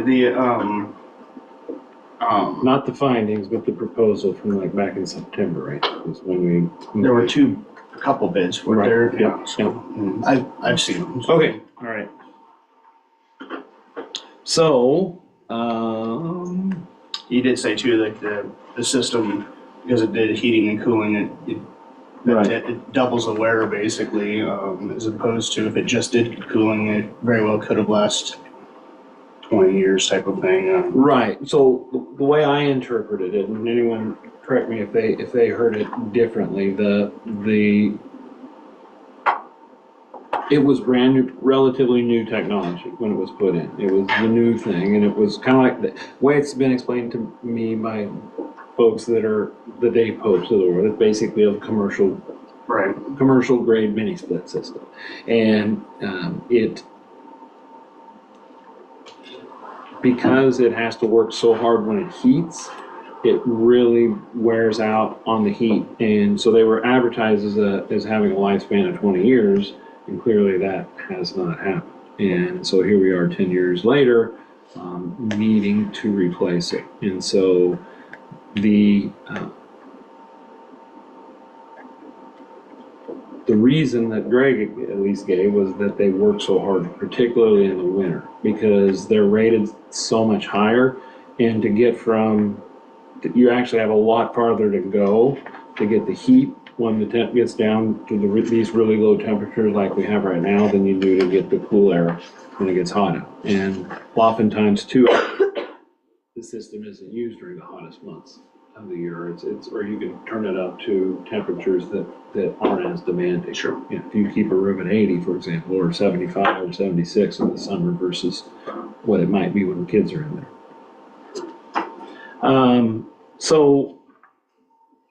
Just if we would go out for a bid, we would, I feel, if his cost estimate is accurate, I feel like we would have reasonable cash reserve and to do a project of that nature.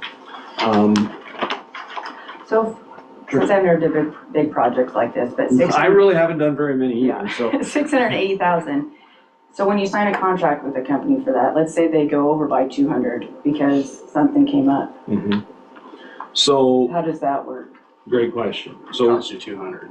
Yeah. 200,000. depends. It depends. So you do a hard bid is probably, there's a few different options. We've talked about this in months past. There's a few different options. One option, the option that's the most black and white is a hard bid. So they want, you know, like tonight the board decides, hey, we need to move forward with something. At that point, we start working with the engineer to come up with specifications. We submit a request for bids, probably give about 6 weeks for the bids to come in, and then we have a bid opening. That's how we did the gym project when we looked into it. And remember, the bids came in at about 700,000. Just we're twice what the engineering. We're right in the heart of hyperinflation of the pandemic, and so. But that's the process. You go out for a hard bid.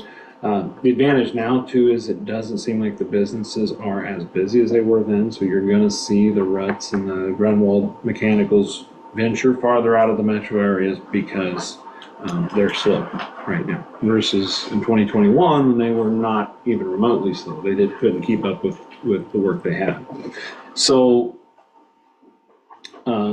you then would request the hard bid. So as long as it was all in the specifications, they have to stand by their bid.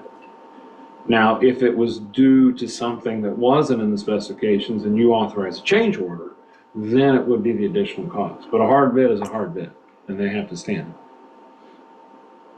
So you would, if I remember, because that was one question I asked Greg last month was, well, what do we do for blueprints? We're gonna have to do brand new blueprints for the whole high school? He said, well, we can probably mark them onto the existing blueprints and make notations. And so we have the 1984 blueprints from when the boiler system was put in. So we should have relatively, you'd scan those in and then they would digitally add the markings to that. So we should have pretty good blueprints to put those specifications on and know any issues with structural and electrical and all of those sorts of things to be able to move forward to avoid, that's what you want to do, is you want to make sure you avoid those change orders, which is the reason the attorneys told me back in August is, Brian, you can't move forward without getting an engineer involved. You really, this is too much. You need to get an expert opinion involved with this because of these very things. Is you don't want to have those little, like a duck that comes across the front of the stage, for example, that would have been flagged if an engineer had been. We may have had a lot more cost, and the bigger the scale of the project, the more the gamble there is by not having an engineer involved. And so that's the reason we went in that direction with the engineer. And so that would be the process. For that, we would probably request bids. We move forward with the specifications. Once we have the specs, I have all the paperwork from the attorneys. It's So it's not like we'd have to request that again. I'd just go through, we'd advertise the invitation to bid. He'd upload the documents onto a bid spec house. They pay a fee to get the bids, and then they go in and you give them 6 weeks to bid. So even if we approved it tonight, I would guess we're at the bare minimum 4 weeks out before he's got things ready to go. Then we'd advertise invitation to bid. We'll give another 6 weeks for the bids to turn in. So we're probably looking at, even if we authorize moving forward tonight, just to start working on specifications, I would guess probably, from my experience in the past, 10 weeks out of of getting bids, of having a bid opening deadline or submission. Lots of times you do that in conjunction with a board meeting, and that's how they've advised me to do it in the past. So you have the bid opening, say at 2, on the day of, or maybe a day or two before the board meeting, and then you would select them that night at that board meeting. One advantage, I think, is give yourself a day or two, is make some reference calls. Make sure you've got time to make reference calls if there's questions about the competency. Because the way Nebraska statute reads is you have to pick the lowest reasonable bidder. So you get full discretion in how you define reasonable. Reasonable and credible, I'm paraphrasing right now, but it's the lowest bidder who you think is a competent person to do the job. So the only discretion you have is whether or not you think the person who bid is able to do the job they said they did. And that's why you have the bond insurance, and why you have the bond on the project. So when, like our neighbors to the west, when the person doesn't have to pay the bank to finish the project, you've got something to go back on to make sure you're not out of the money already spent. And so that's why you have that's why you have to pay the fees to get the experts involved. And you know, the local guys always have an opinion, but they don't have the certification to say basically that they can. Yeah, and I wasn't expecting them to. No, I know, do the install and everything. We've come full circle on that. Just wanted a but I do think that's worth valuable opinion. You know, do think that's because that's where we started. So we started with a conversation about how can we do this without having to get the engineers involved, and try to do it as common sense as possible. And so we began a conversation with Ruts. What would you do if you were just going to come in and do this as efficiently as possible? And then we had a conversation with Grunwald. What would you do if you just wanted to do this as efficiently as possible? We got both proposals. I kind of met with both of them and said, okay, how can we make it so that our specifications are the same and you're doing the same sort of project? Had numbers. They knew that would still have to go out for bid. And then I talked to the attorneys, and attorney said, Brian, I mean, you got to get engineers involved. It's just too risky to not have engineers involved, because you need someone who knows all the liabilities involved. And that was about August, so it was about September then that we made the decision to get the engineers involved. And the board at that time decided they wanted all, not just, because at that time we were talking gym, and then the question, what about the VRF system? So why don't we just do the whole campus? And so that's, Greg finished his study then in December. He was selected, I believe, at the September board meeting. He finished it in December, came and presented it, and that's how we got to where we are now. In the meantime, I've got an estimate for $33,000 to do the repair on the VRF, just to bring it back online, to do the flush, to replace the compressors that were just replaced this summer. That was my next question. If you said we spent $140,000 currently, and that's over 10 years. Over 10 years. 10 years, so it's $14,000 roughly a year. About 140, I think we ran that, is what we came up with when we looked into it. And it's been slowly over time, and some of that repair probably would have been, is standard, but because it was such a new system, you don't know necessarily what's standard. And the bottom line is, when your AC's down middle of the summer, or the heat's down in the middle of the winter, you got to do what it takes to get it going when you're dealing with kids. So that's been here and there over time. So kind of as I alluded to, we've been putting money away. If I'm just going to kind of so just kind of give you a rough outline of where we're at with cash, and this is a month ago, but it hasn't changed a lot.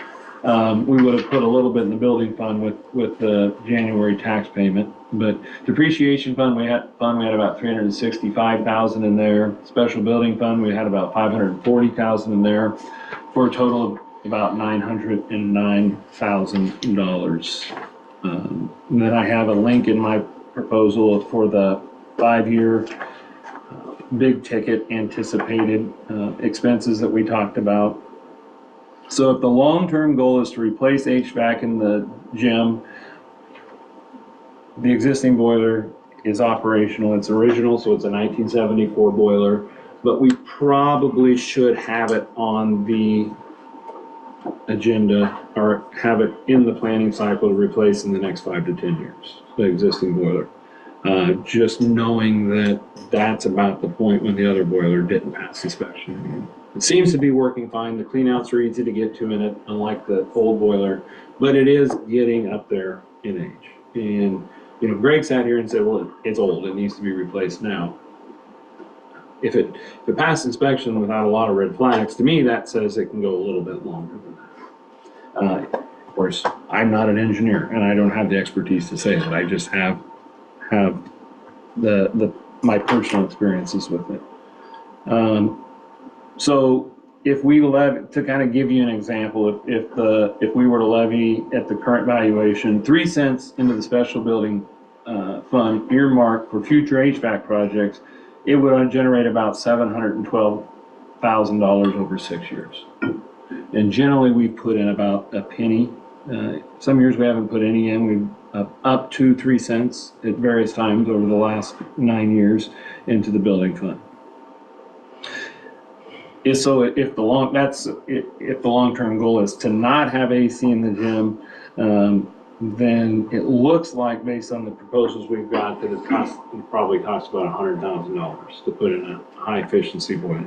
Knowing that we'll probably have to do some repair to the blowers in the system too. Now, Greg sat here and said that we need all new the overhead blower systems, but Dave Pope came in and replaced the motors and the ones that were in the gyms within the last 5 years, I think, in a few $1,000s. You know, but Dave's not going to be around too much longer doing this stuff either. Yeah, he's really close to retirement, I think, and so but he's a great one to go to for the traditional stuff like that, and he's who we've gone to do all of that stuff. So my point of saying that is, I think we can take the existing hardware and use something local and keep it working if the goal is to only rely on steam, knowing that in the next 5 to 10 years we probably better have it on our radar to have money set aside to replace that boiler, either proactively or when it doesn't pass inspection. Are we one of the only gyms that don't have air conditioning? Well, someone told me Seneca doesn't, and you know, they're doing their big 3-phase project, and it's phase 3, I think, to do their main gym. Now, all their second gym and their third gym, because they were built more recently, doesn't have air conditioning. But their main gym, doesn't currently have air conditioning. It will soon. Lewiston recently got it. Tri-County recently got it. Wetmore closed. Frankfurt recently got it. Most of the schools in Nebraska already had it. So I can't think of anyone else in the area. Parkview Christian doesn't. Of course, they're private. What would a monthly air conditioning bill be for a gym our size? Like electric bill, is that what you're saying? Yeah, Or to run an air conditioner. I mean, what's our heating bill for December? you would probably only run it though for 2 months. Well, I guess No. summer stuff that's going on. Probably run it to keep the humidity out of the air a little bit. Yeah, you'd run it in too. summer for the humidity. You'd want to keep it. What do you think, Steph? About $1,000 to $1,500 a month, maybe, for NPPD.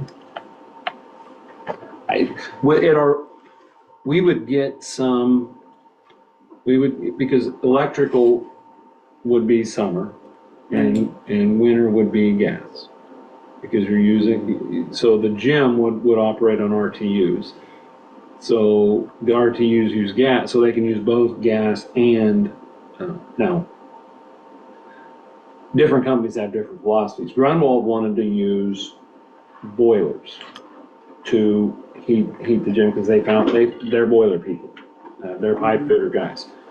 Ruts is they're RTUs, so they wanted to use RTUs to heat, but both of them rely on gas. And so do you wanna heat up water and have it heat the gym, or do you wanna blow hot air directly in? So that in the wintertime, you're relying on gas as your source of heat. In the summertime, you're using electrical to cool. So depending upon your source of heat. So at the highest point last year, I think we've had a couple months that our gas bill has been upwards of 6,000. But that was when we had the old steam boiler, which was rated at 5 million BTUs, and we only needed 600,000. So it was grossly oversized, and it was steam conversion to water. So we're at high efficiency now with the boilers that are rated only at 600,000 BTUs instead of 5 million BTUs. And then the RTUs blow heat into the auditorium in the same way. They run off of gas in the summer, gas in the winter, electrical in the summer. And that's how they heat and cool that structure. I would guess a couple thousand if it peaks, and less in the. So that's our total bill right now.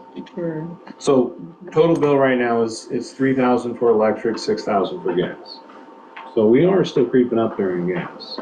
Maybe it was higher than that. Of course, last year at this time. yeah, last year at this time. And we would have still, no, we did. Did we have our? I don't think so. I don't think they were quite done with it yet. They did bring it back online temporarily, the old steam boiler. Just knowing that it was not gonna be a permanent fix. So. Okay. I can find that information if you. I was just curious, Yeah. because that'll be an increased cost for. It would be, and I've thought of that. Your operational cost of the electrical associated with the gym. Sure.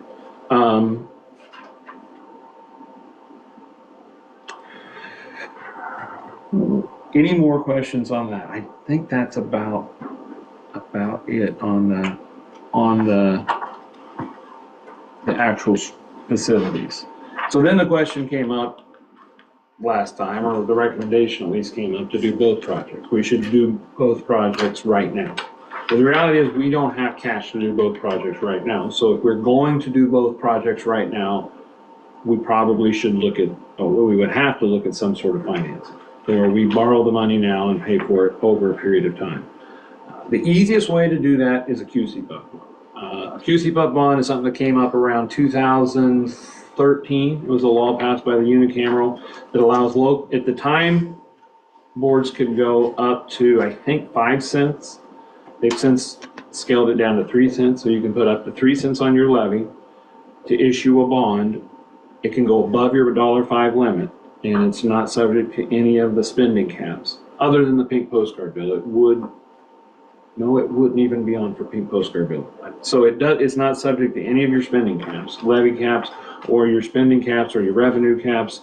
It's outside of that, and you can put up to 3 cents into a QC Puff bond over a span of maximum of 10 years. That's what we just paid off. It was on a 10-year amortization schedule, and we just paid it off. So just to give you an idea, if we were to go with just using 6.9% APR, which might be high, it was a month ago, and they're creeping. But if you use the 6.9% APR, 3 cents would get you about $850,000. So you could fund a project. You could designate 700,000 out of set-aside cash we have right now, and an additional 850,000 financing to do 2 projects at the same time. Just to give ideas, 700,000 takes about 2.45 cents on the levy. 600,000 takes about 2.1 cents on the levy. Now, of course, evaluation goes up, which most years it does. On average, it does over time. Usually, then the value of a cent goes up, and it takes fewer cents to levy the same amount of tax paid. So over time, that levy is probably going to go down, but I don't like to think of taxing just in terms of cents on the levy, because really what the taxpayers want to know is total tax dollars. And so how is your total tax dollar changing? And tax requests would go up over time. you're gonna probably be looking at, well, about 100, on a 3 cent levy, that's an additional $120,000 you're gonna have to levy in any given, budget year. Realistically, what are we looking at then? Like, what, in your opinion, if like say, if we wanted to do both projects, what would, Well, Greg, out of our cash flow, what size of bond would we need to get then, you know, where we still had some reserves? I think we could get it, I think if we did, I think 600,000 in additional financing would be a safe, would be a safe. 600,000? If we wanted to, if the goal tonight was to do HVAC in the high school, bring it up to speed, move on that, and solicit bids for the gym, then I think it would require about $600,000 in finance. And what I'd want to do, and we would have time to do that before we would ever finalize the bid, is then get some very detailed information from some of the financing firms out there and get that back to you for you to review. So hard numbers, you know, what is your annual payment going to be on a $600,000 loan over 10 years? Knowing the board can always pay it off faster or slower within their 3 cent limit. Sure. But there were some other questions that came up, and I want to do, I kind of got that breakdown here on this page. Yeah, that's what I Top was right, looking yeah. So maybe 1.2 million would be a good estimate for the combined total. So 600,000 financing and the rest paid for, the other 500. So you could maybe go lower. You could maybe get it down to 500,000, 12, 7, 500, I'd say 500,000 at the absolute lowest. Without completely depleting. Right, and then just knowing that you never know what you're gonna get on a bid. We thought the cost estimate on doing the HVAC in the gym was 340,000, bid came in at 780,000. So astronomical, it was just, I about fell out of my chair when I opened that bid. It was just insane. And so you just don't know what the market's gonna do. Again, he also mentioned too that, on the tonnage that we used, you know, that they based it on the capacity of the gym completely full at all periods of times, where you can actually probably cut that in half. It was 40, I think, and you could do 20 probably, because the gym's hardly ever completely at capacity except for graduation and stuff like that, where. Well, not only that, when it's 105 degrees out and you're having to cancel volleyball matches because you can't, your wet bulb rating is it black. What's more important, getting it down to 80 or just knocking canceling the match, knocking the edge off at least. So yeah, 80 is manageable with low humidity. 105 with a real feel of 125, you know, that you can't play a volleyball match in that. And so yeah, it may not, when it's 105 out and 70% humidity, it may not drop it down to 68, but it might get it to 80, 85, which and take humidity out of the air, which is still a heck of a lot better than what it would feel like otherwise. And it also prevents you from having to do morning practice. It prevents you from having to cancel games and cancel practices. It accomplishes a lot of things. So yeah, at least $500,000. If you wanted to do both, you would need probably at least $500,000 if you want to do them right now. You could request bids right now or authorize to move forward with bid solicitation. You can always turn down the bid. You're not bound to accept the bid. Time seems to be the enemy right now. And we've kind of drug our feet on some of this stuff. We've more than kind of drug our feet on this. We've drug our feet a lot on some of this stuff. We might be to a point where we don't have a lot more flexibility to do that, unless we're gonna push it down the road another year, which means we gotta get this system operational and get us to this time next year to have these conversations again. A second option would be to utilize a combination of cash reserve and a special building levy. So kind of do it in a 2-year phase. First year, target the VRF system. Second year, target the gym and pay for it as we're doing it.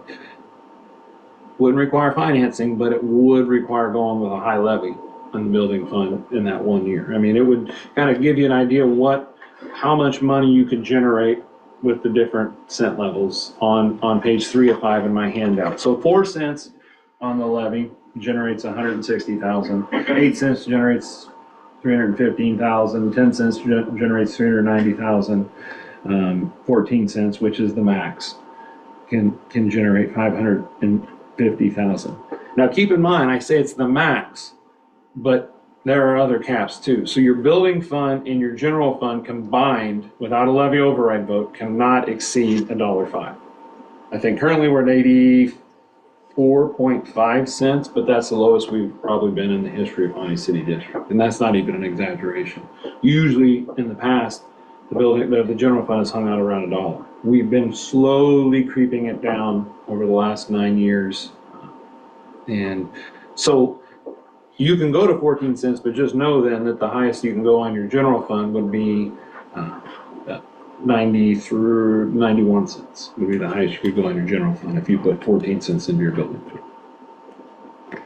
fund. And it also means the taxpayers are getting a sizable tax increase too. The problem with our financial situation is we have a small tax base, relatively speaking, compared to most rural agrarian schools. We're landlocked on all sides. All of the consolidations have sent their land to our neighbor districts. When Burchard is consolidated, its land went to Lewiston, most of it. When Table Rock Steiner District consolidated, its land went to HCRS District. Now they've got land from the old Southeast Consolidated and Dawson Verdon districts. They go to the Missouri River. So they have a large valuation.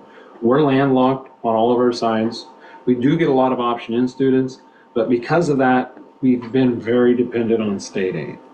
And to really be a player in the equalization aid, you kind of have to have your levy up around $1, which makes us look bad compared to Lewiston and compared to Humboldt. It's not fair. It just 100% isn't fair. There's no two ways around it. It's not fair, it's not equitable. And then you've got the governor.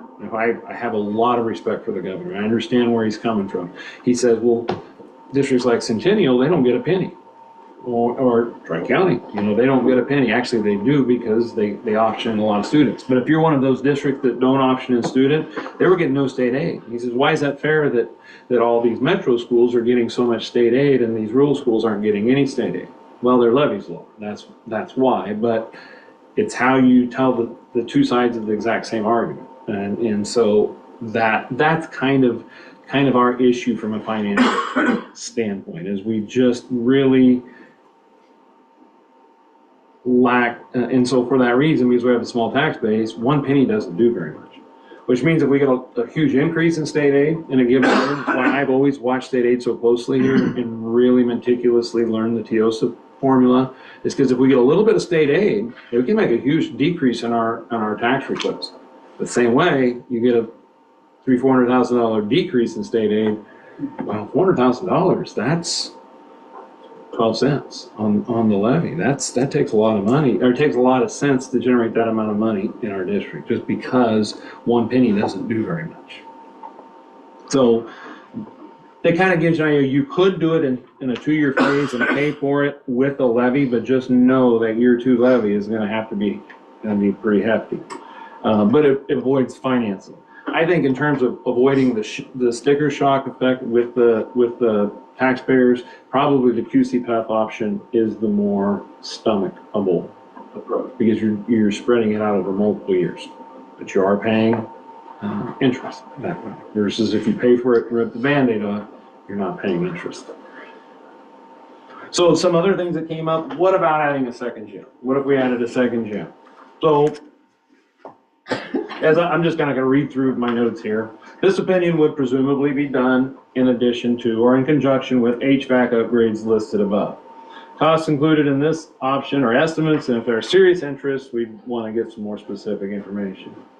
Nonetheless, they should help give us an idea if it's even something we'd conceive. I shared I didn't put it in my handout, but I shared a link to some sample blueprints that I made several years ago when I was like, could we put a gym over there? And I think the short answer is yes, we could.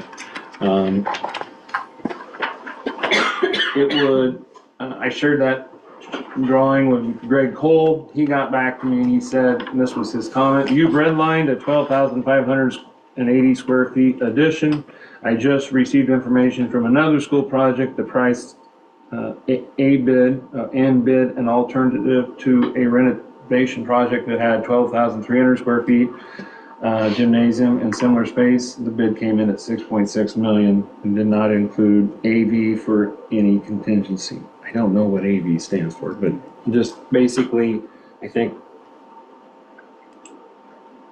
I just didn't, I guess I interpret that to mean it didn't have any wiggle room built into it. So 6.6 sounded like a pretty hard number. Now, the sample drawing I had kind of had a few like locker rooms and a classroom and those sort of things. Some of those things could be scaled off. And maybe the gym, do you want bleachers or do you just want a practice surface?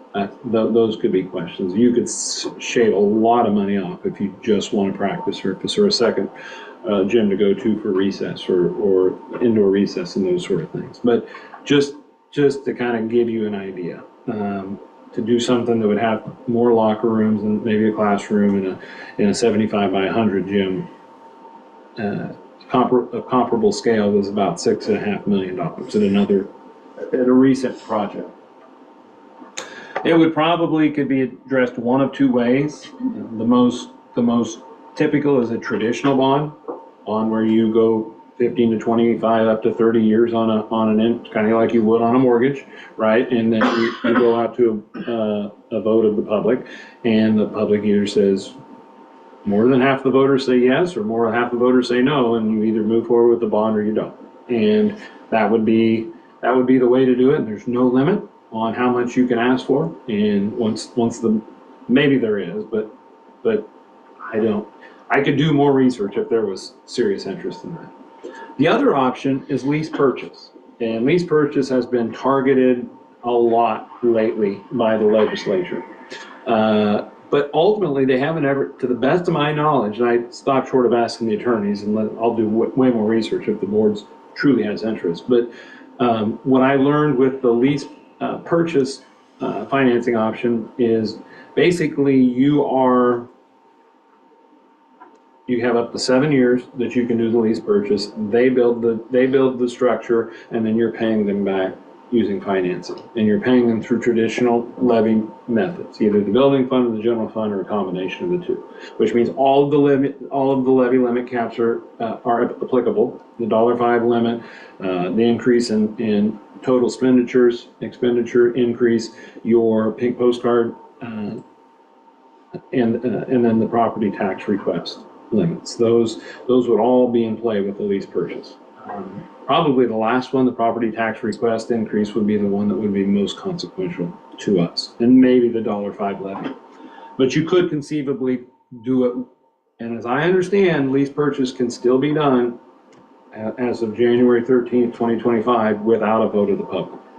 You can do a majority board vote. And so I kind of come up with a chart of what, using these different financing options, what the different dollar amounts what that would translate to on the levy. So like for 1 million, at 7 years would be like 4.5 cents, and at 30 years would be 2 cents. Going to 8 million, well, you couldn't do 8 million on a 7 year. It's not conceivable. Probably 3 million, 2.5 to 3 million is probably as high as you can go there. And if you did a 25, once you get above 25 years, it's not, unless your interest rates are really low, it just doesn't pay to do it. So about 15 to 17 cents on the levy is what that would be. And then finally, the question came up about connecting and closing the campus. So I kind of came up with a very rough blueprint. I just took Google Maps and drew it in, and I communicated with Greg on what the cost would be, and what rough ideas on square footage, and he kind of agreed with my numbers.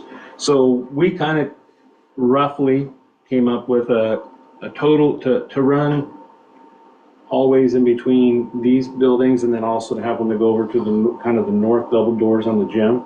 So it would kind of come out and it would split, and one would go into the north double doors, and the other one would wrap around and catch the cafeteria on the east door, and then it would have one that could come out and went into the high school on the front side, from the front of the cafeteria door. That would be about a total of, about using, I believe we did hallway, the exterior hallways of 10 feet, from so outside, so interior width probably 8 feet, which is more than enough. A total of about 4,200 square feet, so a total cost of about $630,000, based on the notion of $150 per square feet, which was Greg's safe recommendation. He said to be safe, 150, which tells me it's probably a little high. So that would be the cost there for something like that. Again, would require financing and could be done in conjunction with some of the other things we discussed.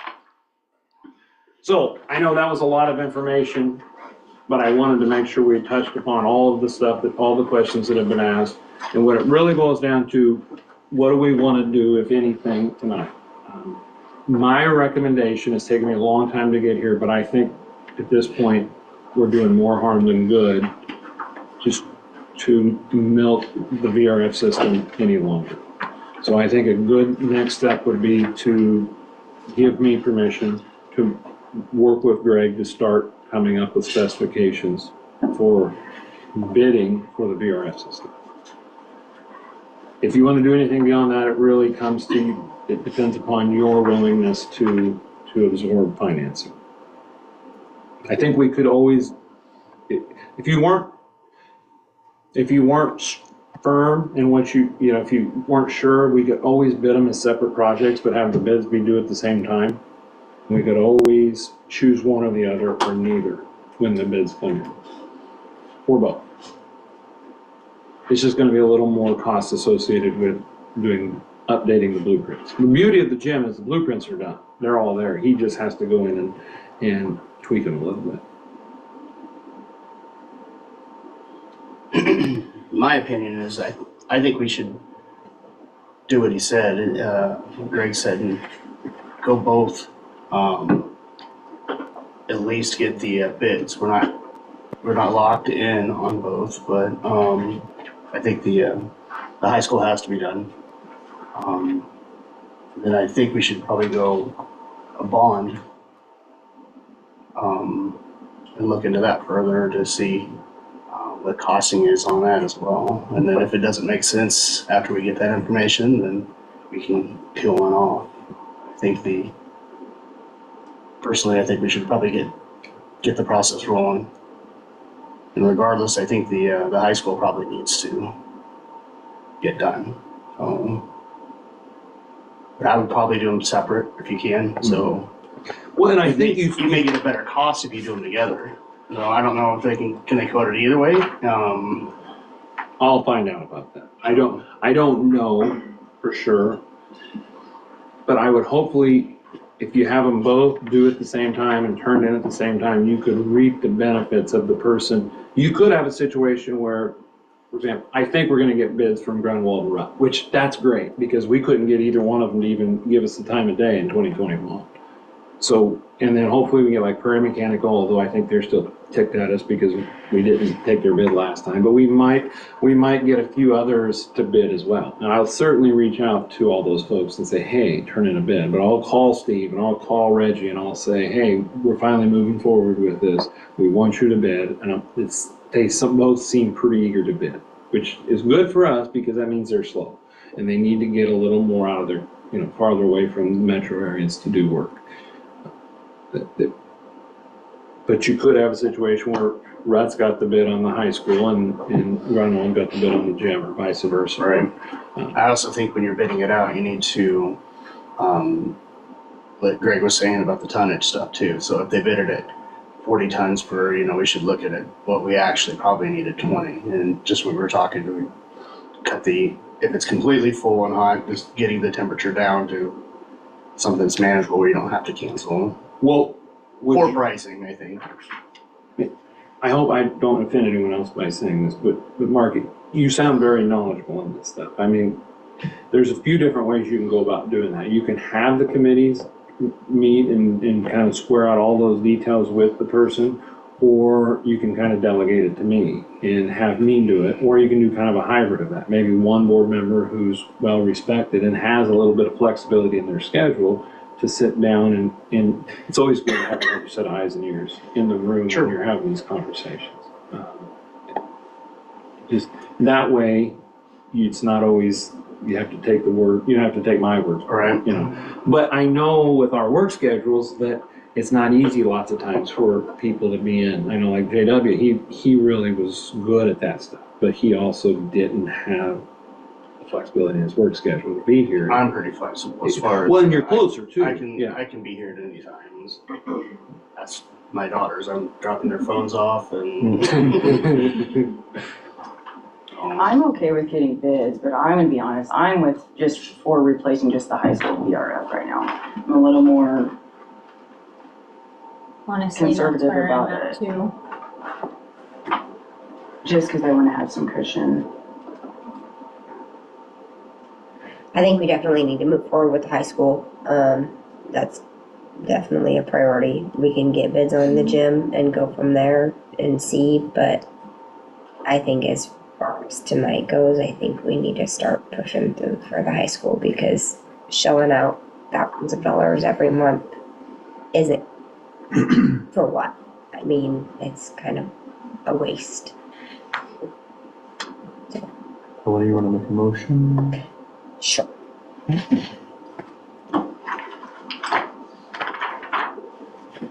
I think all you would need to do is to authorize the superintendent to solicit bids For the high school? for the high Or- school HVAC, for the high school and gym HVAC, something generic like that. I make a motion to have the superintendent solicit bids for the HIPAA system in the high school and gym. With the stipulation, That we might not do the gym. I don't know if that needs to be added in there or they're not, just but bids. We're just getting bids. We're not saying yes to anything. It's literally just giving him It's something I ability could to go out I and do could some do anyway, homework on it's within my, but it's, I mean, even if there was a consensus, we could do it, but it's good when it's clean in a motion. Do I have a motion? Do I have a second? Second. Motion by Bobby, second by Mark. You Hannah, wanna read the motion back, Oh, because wait. that was kind of fuzzy, that way we Sorry. know what we're voting on. did you write it down? Mm-hmm. All right, so you're on. Authorize the superintendent to solicit bids for the high school and gym HVAC systems. And I didn't know I put with the stipulation we might not do the gym. It's not gonna hurt anything to have. Yes, Any further discussion? Sorry, I forgot that part too. All right. Voting Hannah yes. and Bobby, yes. Hope, Yes, Mark. Yep. And Jason, yes, motion carried. Consider approving the Pawnee City Public Schools Strategic Plan 2025 through 2030 as presented.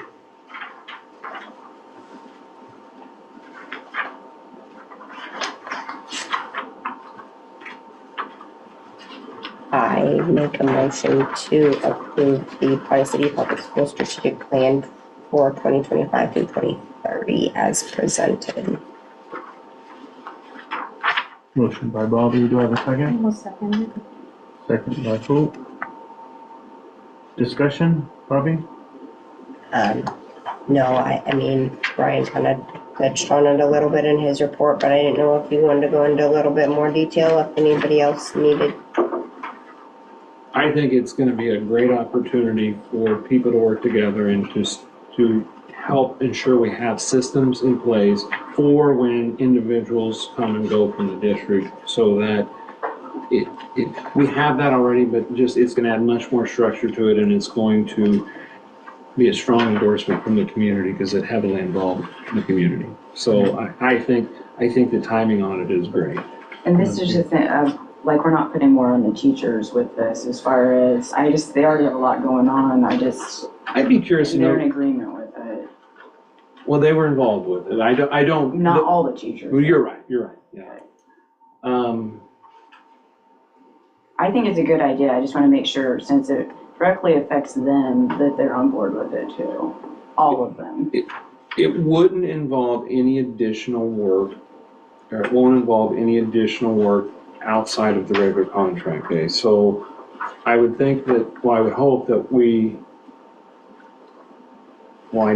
will build in time to make sure we do that, which means something, if there was something that was gonna be in that time anyway, it would go away, you know? So it's not like you're gonna have to meet, that's not my plan anyway, to have meetings like in the morning before school or after school, that sort of thing. It's all going to be done on our in-service days that are already built into the schedule. Okay. And it's mostly, you know, the truth is, I think the teachers, by and large, appreciate their ideas driving this. It's part of building that empowerment of teachers.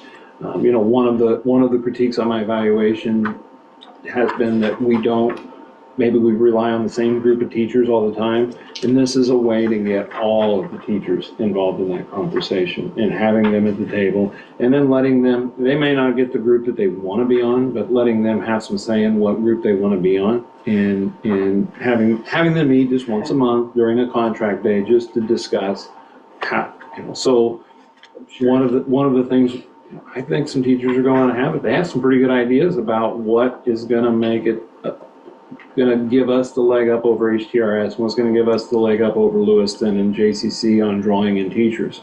You know, we got a music teacher because she got her own classroom. That's a big deal to some teachers. You know, what little things is going to set us apart? Because we're all paying pretty much the same salary, given the same benefits. What little things can Pawnee City do that's going to make that teacher ultimately pick us over someone else when we're trying to attract staff? You know, if it's classified, in my mind, it's benefits. You know, that's how you get the hourly staff. But maybe that's not what it is. Maybe that's really not what gets in there. And if that comes from the teachers, I think they enjoy the empowerment. So maybe a little more work, but also I think the reward is every bit as great as the sacrifice that's involved with it. Obviously, not all the teachers were at the meetings, but how are we incorporating the teachers that were at the meetings and are kind of It's a great question. leading that and incorporating the other teachers and staff members, because it's not just about certified teachers, but how are we incorporating those other ones to let their voice be heard as well? They will be, you know, positioned in the committees along with those teachers. So all of those staff members will be on the different committees. So they'll be there to kind of lend credence to some of the conversations, to maybe bring back some insight from the groups. On the 20th, which would be, is that next? Yes. Monday, yeah. So that I've got an hour built in the day just to kind of roll it out with the staff, and I've had some ideas for just little like table conversations. So maybe to involve those teachers, and so they can share their perspective, and so it's them doing the talking and not just being told or talked to, but have the smaller conversations in the smaller groups. So. Good question. All right, we have a motion, we have a second to approve the Pawnee City Public Schools Strategic Plan 2025 through 2030 as presented. We'll go ahead and vote. Bobby? Yes. Hope? Yes. Mark? Yes. Jason, yes. Hannah? Yes. Motion carried. All right, conduct election of officers and oath of office. This is the only time that the board can vote with a secret ballot, if need be. So we are up for the role of president for the next school year, or for the next cycle, which would be 2025 or 2026.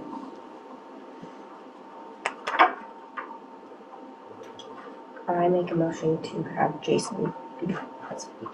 I'll second that. Only you can do a voice vote or a roll call vote. It's just that there was contentious. Say no. Sorry, do I have to ask for your permission first? I had a feeling that You knew how this worked. that was gonna be how this played out. I mentally prepared. I think for another year. Yes. So, obviously we'll need to have a motion to cease I'll make the motions to cease nominations. and. Second. And Cassidy. And Cassidy, or a Unanimous. unanimous vote. All right, is that your motion? Yep, that's my That's motion. your motion, is that your second? Okay. So we have a motion for president by Hope, and a second by Hannah. And Hope, you are up first. Yes, Mark? for Jason. Yes. Jason, yes. Hannah? Yes. And Bobby? Yes. The second one is for vice president.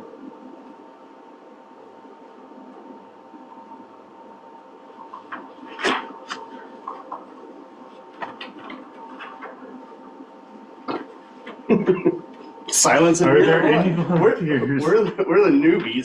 Can we even say anything? I don't know. Well, there's 4 offices, so one of you is going to have. Oh.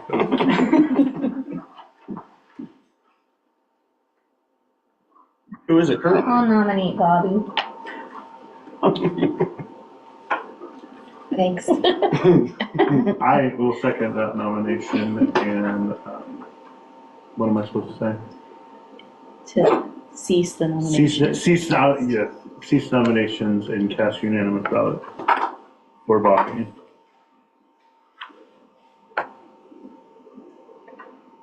All right, so Mark, Yes. Jason, yes. Hannah, Yes. Bobby, Yeah. and Hope. Yes, Bobby is our vice president. Secretary, I make a motion to have Hope be secretary and cease nominations. no second? Sorry, I'm ready. So we're the newbies over here. All right, so voting Jason, yes. Hannah, Yes. Bobby, Yes. Hope, yes. and Mark. Yes. We'll put Hope as our secretary again. And lastly, our treasurer. You guys want to rock, paper, scissors? I don't care either way. You want, Really have you do it. I can do it, that's fine. I'll make a motion to nominate Hannah Curl, or Hannah Curl. Hannah Brumbaugh as the treasurer. Good. Good boy. Went to school too many years together. I know, right? No. All right, I and second it. do we have, do we need a, what are we, Cease To nominations. cease, yeah, do we need another motion? Or just a motion to cease nominations and cast unanimous ballot. I'll make a motion to cease nominations and cast unanimous vote. All right. Starting with Hannah, Yes. Bobby, Yes. Hope, Yes, Mark, Yes. Jason, yes. Next year. All right, do we have all of our oath, or Not yet. oath of office? Yeah, so now you sign the one for your specific office. Yep. And then this is just a review. The other thing, you've all received a copy of actually, this is not record copy. You've all received a copy of the conflict of interest, potential conflict of interest. This actually came from the School Boards Association, the information that's in the packet.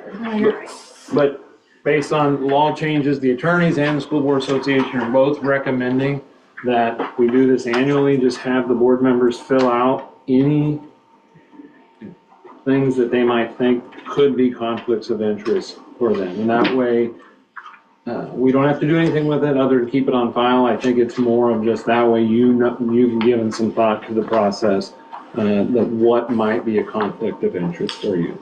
So anything that would have a fiduciary conflict of interest or a financial conflict of interest, for example, if you would get contracted for services, or if You know, in your case, Hannah, it could be that you're married to a teacher who works here, you know, or,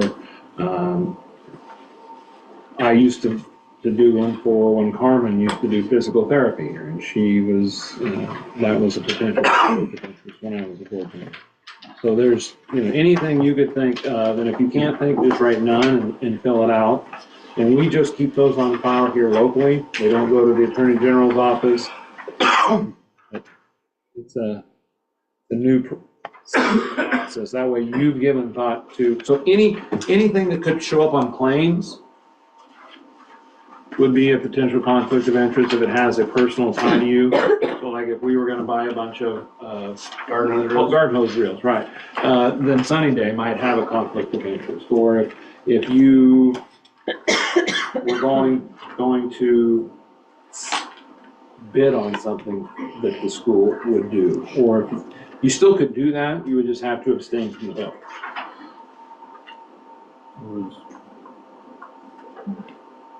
Yeah. And as a point of procedure too, an abstaining vote, we didn't go over this the other night, Jason, so now's a good time while they're filling it out. An abstaining vote should only be used in the event of a conflict of interest. You shouldn't abstain on a vote just because you don't want to vote. You really are supposed to vote yes or no on any motion. An abstaining vote should really only be used when you have a conflict of interest. Because for all intents and purposes, an abstaining vote is a no vote. Because anything that's not a yes is a no. So, and there are instances where if you had 3 board members, for example, that had conflict of interest, in that instance, you could vote yes, if the only reason you're voting yes is to get a majority, for something that would otherwise not be able to get to a majority because of multiple conflicts of interest. Do you want me to put hose reels on here? I mean, there's a chance, I mean, you could. You want some? Or just put, I'll probably donate them, you could just put so. Sunny Day merchandise or something like that. Or not merchandise, but equipment or whatever. Were you there yet? Yeah. What's that? I can't remember if last year for you cited that me being with the Nebraska Extension. You can list it. You can list it. Yeah, that just anything, even if it won't, you don't think it will, but it conceivably could, go ahead and list it, I think is kind of what they advise. And they say, just do this every January. Now, it's a good exercise for you to think about how, and then anytime that issue might come up, you just would abstain. Now, if it's a claim, you can do one of two things. You can just abstain on the whole consent agenda, or we can move that one item off of the consent agenda and vote on it separately.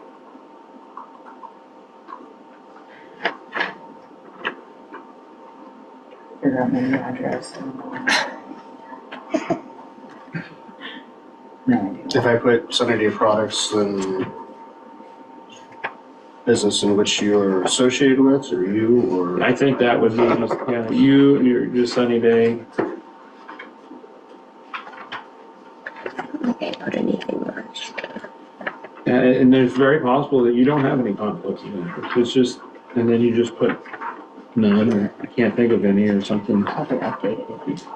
I mean, I don't think. Yeah, you can update, you can fill it out anytime. If by chance we came on like an EMS, but I don't know how that would It wouldn't. work. It'd be very loose. Thanks. All right. And then the code of ethics, do you want to discuss that, Jason? Did we print those out? They're in the packet. It's in the packet. Didn't we always sign those as well? There's nothing.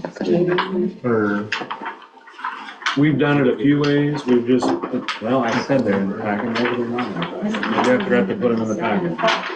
If that's the case, I can print copies of them. You want to print copies? It's board policy 2012, you print copies of them.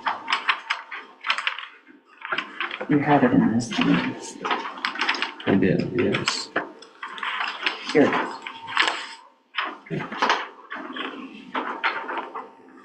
You want me to just read them out loud? Yeah, if you would. These are just, the board recognizes, and then print copies, so then they can sign them. The board recognizes that collectively and individually, all members of the board must adhere to an accepted code of ethics in order to improve public education. Board members must conduct themselves professionally and in a manner fitting to their position. Each member shall, 1, attend all regularly scheduled board meetings insofar as possible and become informed concerning the issues to be considered at those meetings. 2, endeavor to make policy decisions only after full discussion at publicly held board meetings. 3, render all decisions based on the available facts and his or her independent judgment and refuse to surrender that judgment to individuals or special interest groups. 4, encourage the free expression of opinion by all board members and seek systematic communication between the board and students, staff, and all elements of the community. 5, work with the board members to establish effective board policies and to delegate authority to the superintendent to administer the school district. 6, communicate expressions of public reaction to the board policies and school program to other board members and the superintendent. 7, learn about current educational issues by individual study and through participation in seminars and programs such as those sponsored by the state and national school boards associations. 8, support the employment of those persons best qualified to serve as the school staff and insist on a regular, impartial evaluation of all staff.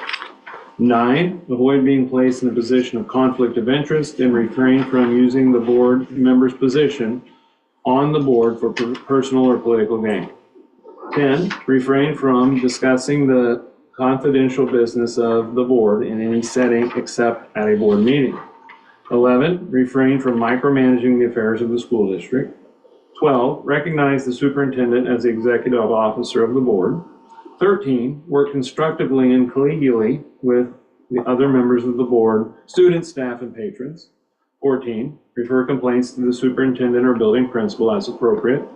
15, always be mindful of his or her fiduciary obligation to the school district, including duties of loyalty and care by placing the interests of the district above the board member's personal interests. And 16, remember that the board member's first and greatest concern must be the educational welfare of students attending this district's schools.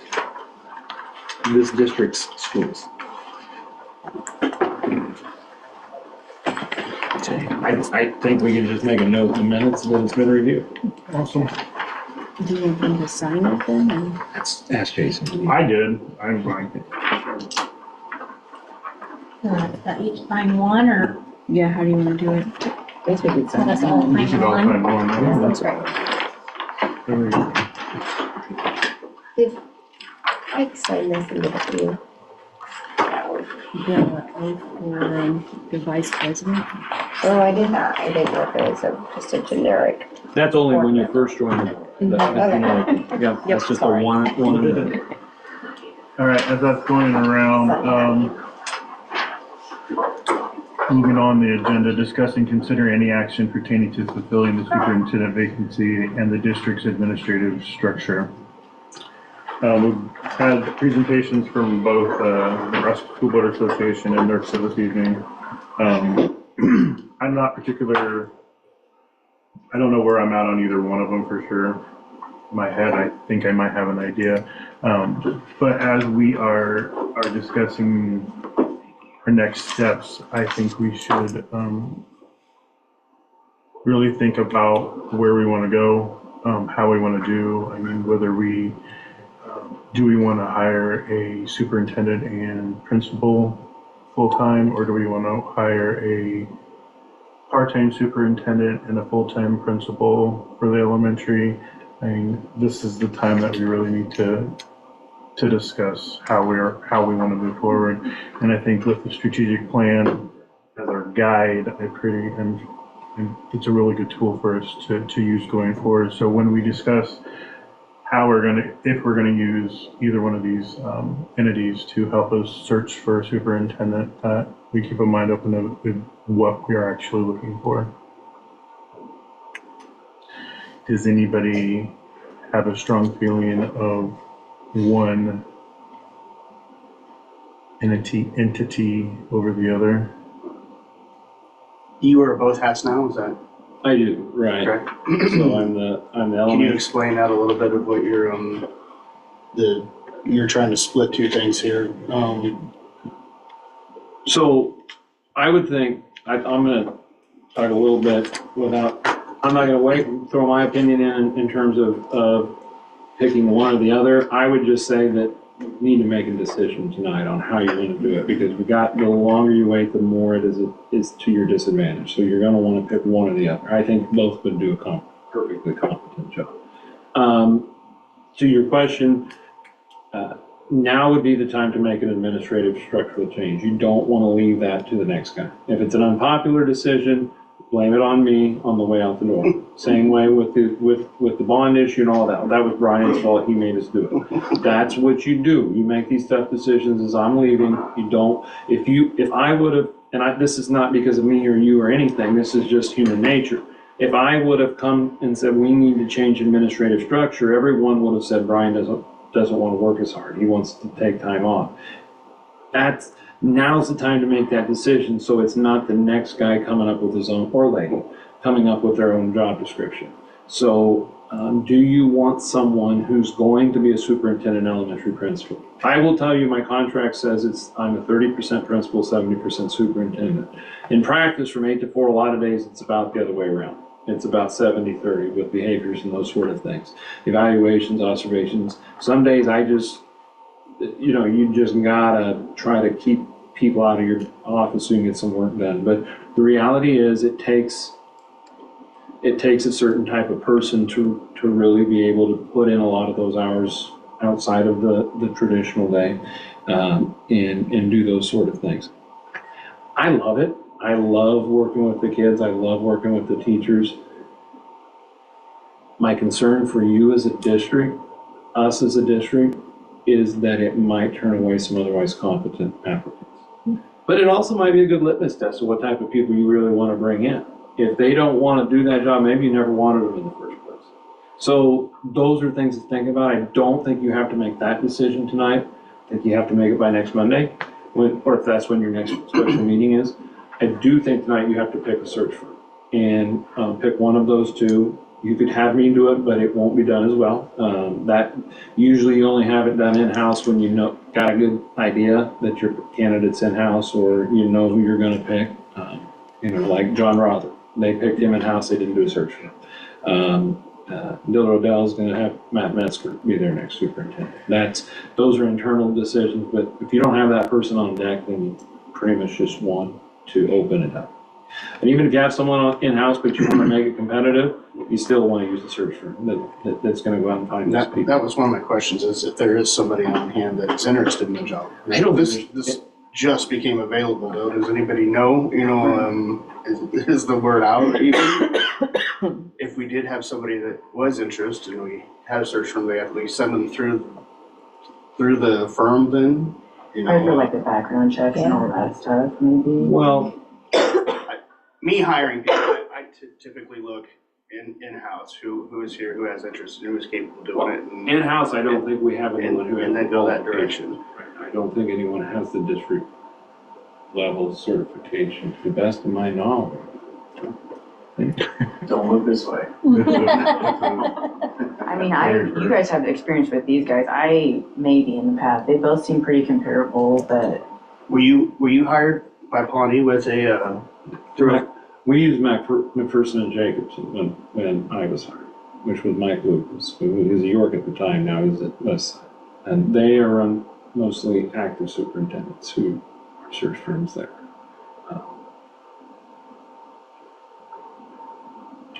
Mike's daughter is married to Garrett Bortram.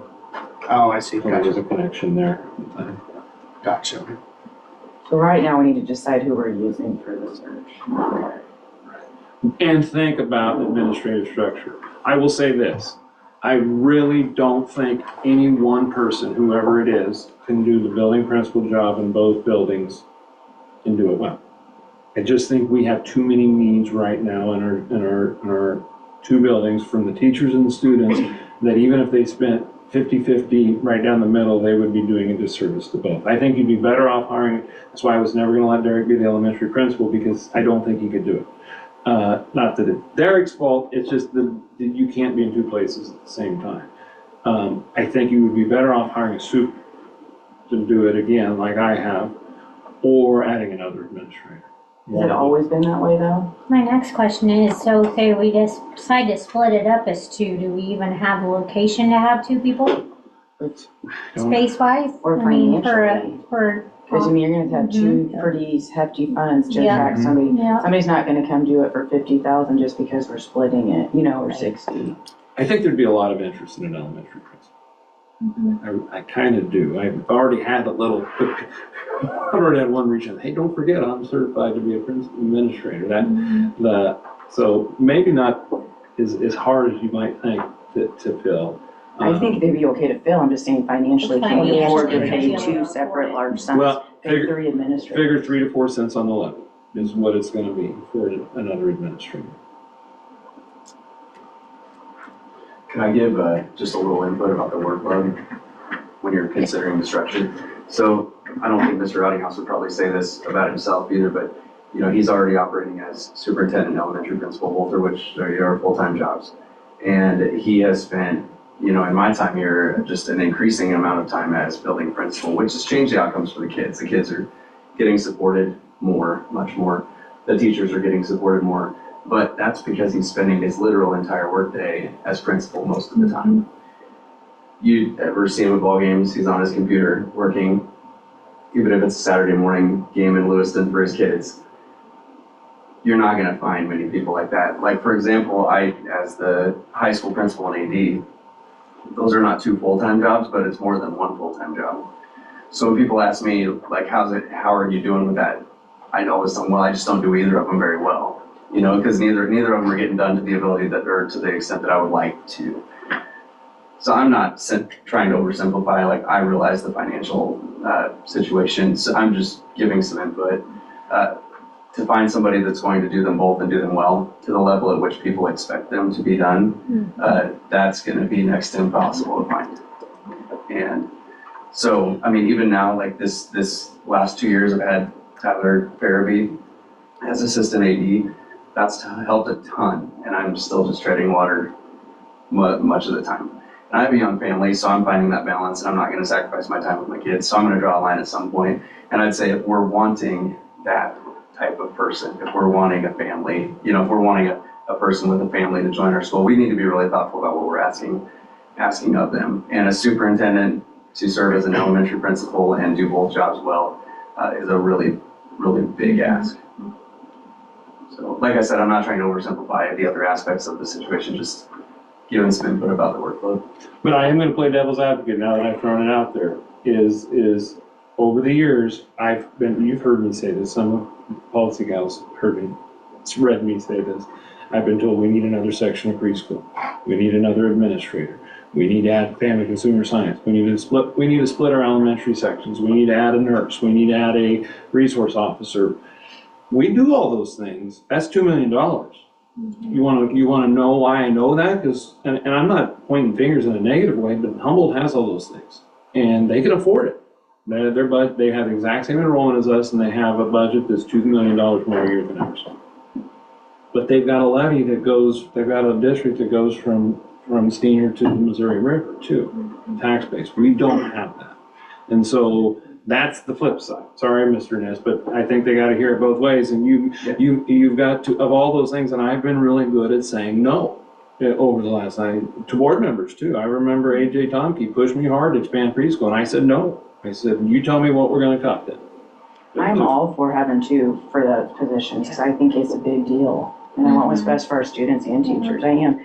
But what we want and sometimes what we can afford, like you just said, the levy is the unfortunate part of it. So it's a big decision for us to make, to see what we can. Maybe you can come up with numbers of what we could afford. And I think we also The need other to consider possibility could is, be, I mean, how feasible would it be to have like a head teacher that oversees, you know, kind of split the responsibilities?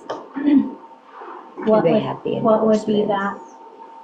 Like, that's what I was gonna say, do they have to have a special certification? to I would do that? push back on that and say, if you're gonna expand your teaching caseload, you might as well just add an administrator, because you're not gonna spend a whole lot more, and you're gonna get a person who's trained to do that job. Sure. If you're gonna take from within of the staff that's already spread too thin, that's gonna be a problem too. So, With Tyler leaving, obviously he was assistant AD, not to take anything away from Mr. Ness, but he had Tyler to do some of that. So, I mean, obviously Tyler didn't get a ton of extra, but if you hire somebody to replace him, we might be able to give a little bit of what we were giving Tyler to a second administrator in the elementary, right? he's getting 3% on base is what his stipend is. I mean, that's not a lot, but then you also have those duties and workload. I don't know, I think that might be something to think about too. Because we might not have that Not to assistant take away from you, but several of the schools in our, like, being on negotiations, I've noticed some of them that have, like, your principal and your superintendent, some of them, your superintendent is your AD. Not to take it away from you, but if that would help you, that superintendent's not gonna have the responsibility of the principal.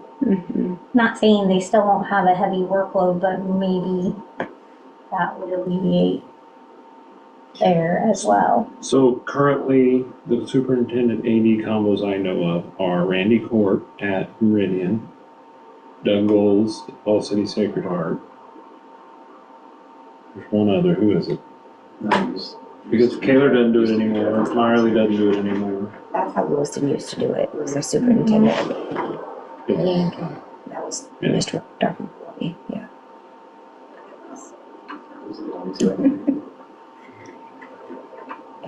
I don't know, I just think we also need to consider, as we think about workload and if we were to split this up, those are our options too. It can be done it can be done by a superintendent, but it's gotta be the right person. Someone who's willing to put in a lot of hours.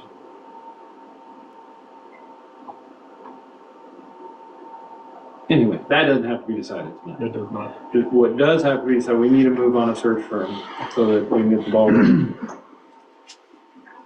I guess, do they know that too? Do both companies know that would be a discussion that we might split it, or? I don't think Are either they- one of them know because I didn't I know. don't think, guess I didn't. didn't allude to anything Okay, to them when I discussed them coming down tonight. I didn't know if that would change. And I don't It won't change the think it will change. They'll just facilitate the conversation in that first Definitely. workshop, and that's when a lot of the hard decisions will have to be. I, myself, am leaning towards NERCA.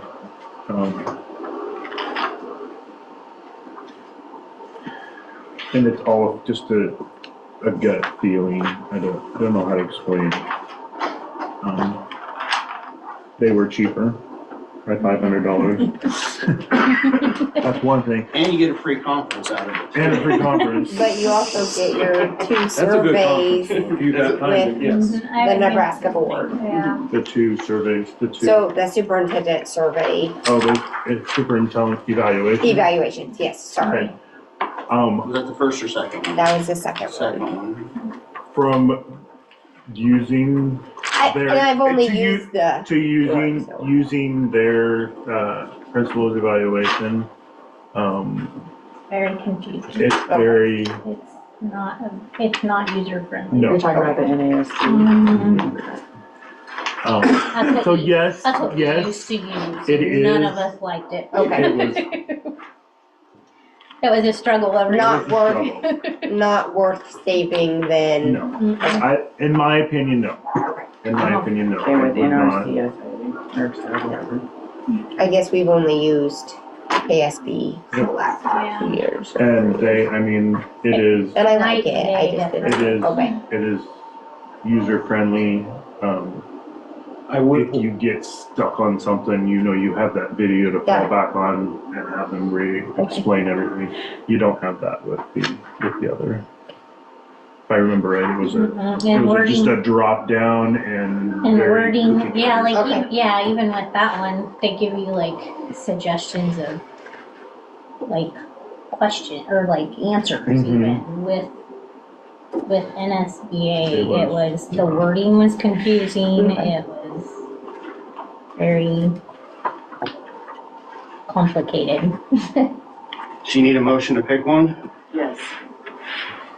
Everybody on board with NRCSA then? Guess we'll find out. Make the motion and we'll vote. I'll make a motion to use NRCSA superintendent search. I second. Motion by Mark, second by Hannah Brumbaugh. Give the newbies go. Look at you two go. To use NERCSA as the superintendent. Oh my gosh. Search firm? Search service? Search firm? Any further discussion? Okay, so voting Bobby, Yes. Hope, Yes, Mark, Yes. Jason, yes, Hannah? Yes. Motion carried, so I will get a hold of Fred or Robert. one good thing about NERCSA too is they are here during the interview. No one else does that. They're That is in the nice. building, escorting people around, making sure you don't ask stupid questions, doing those sort of things. And they really, I mean, that's, the ones it just, you notice a difference when you're the person being interviewed. Next item on the agenda is to discuss and consider any action in filling the vacancy on the school board. We do have a letter from Julia Smith, who was present this evening, with her interest in being on the board. Brady Johnson also, shared interest in the position. He asked me, about if he needed any kind of, thing, a letter or anything, and I didn't think we were going to decide that at this time, so I told him we didn't have to, but, You don't wanna make a decision. You'd wanna either, I think you've gotta accept the resignation tonight and then discuss how you wanna move forward. So at least one more meeting. before- Gotcha. Yeah. That's what the attorney that's advised. what I told him. Okay. So I did We what? can also discuss that, I mean, that can also be on if we have, I mean, we're gonna have to have a special meeting next week. So, Sure. I mean, that could be, one of the first agenda items on there is to officially replace Corey? Corey on the board. JW, is willing to come back and serve on the board as well. Mary told me today for 2 years only, she'd be willing to come back. Jennifer Ladman also said that she was willing to, fulfill the last 2 years of the term as well. So we do have some options. I think it'd be best to have them submit letters like everybody else to stay consistent I agree, and unbiased. So is that cause something? it sounds like we have plenty already. And give it more than just next So I kinda feel week. like that's, I feel like we should give it more than just next week. I mean, honestly, because Well, I don't know if we can even get it in the paper yet this week. I'll send it yet tonight to make sure that to it's be fair. Tuesday morning. They've been pretty good about being flexible, but it might not go this week. Likely won't. Yeah, I say, we put it out to the public that if they're interested, they submit a letter and then we vote on their, Your letter. because I think, I don't know, I guess with it being that way the last few times, I feel like we should stay consistent Perfect, I agree. with that. And I don't know, So we don't need to take any action then, do we? We're just discussing how we were gonna handle it? You don't need a motion on this, but I put the sample one from last time in here, but I presumably then would just keep that same language and just change that date. What day do you want the letter back? Well, we need to discuss when we're gonna, So if it doesn't go until next week's paper, and then it wouldn't even be in the paper till the 23rd. And I would think you'd want to give them at least 3 or 4 days, so like the 28th. Our next meeting would be the 10th, correct? But we'll have some special ones. We have to have a special one to get. And do we want to have that board member present when we do start That process. that process? That's why I kind of want to move faster on.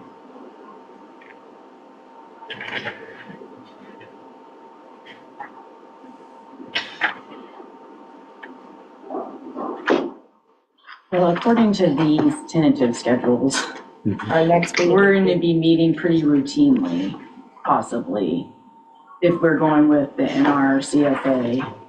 I don't think all of those are the meeting necessarily, the way I kind of read through it, is some of them are dates that Yeah. they'll send information out.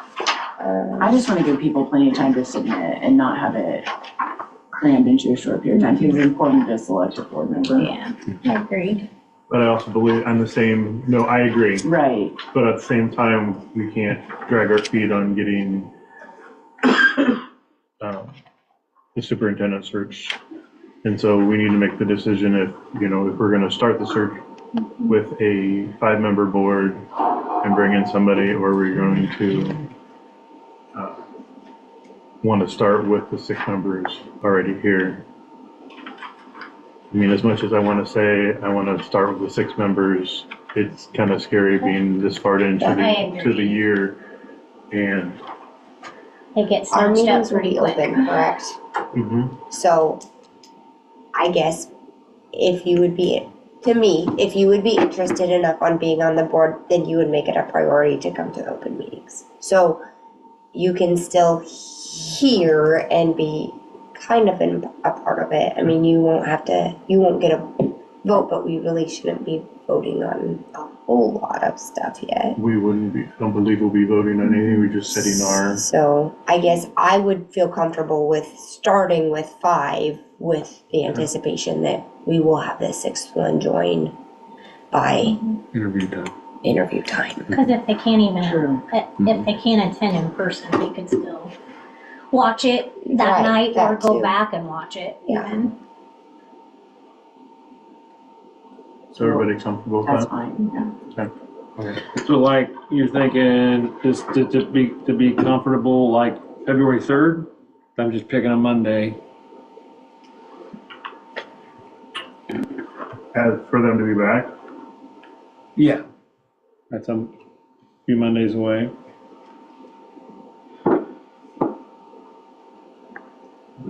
it's 13th. I think Give them a little over a week after it runs in the paper. I'm gonna say February 3rd at 12 PM. That way, if they would have a meeting that night, we'd have it by noon that day. I think that, I don't think we need a motion on that if everyone's in agreement. I just wanted to kind of pick your brains before I send it to the paper.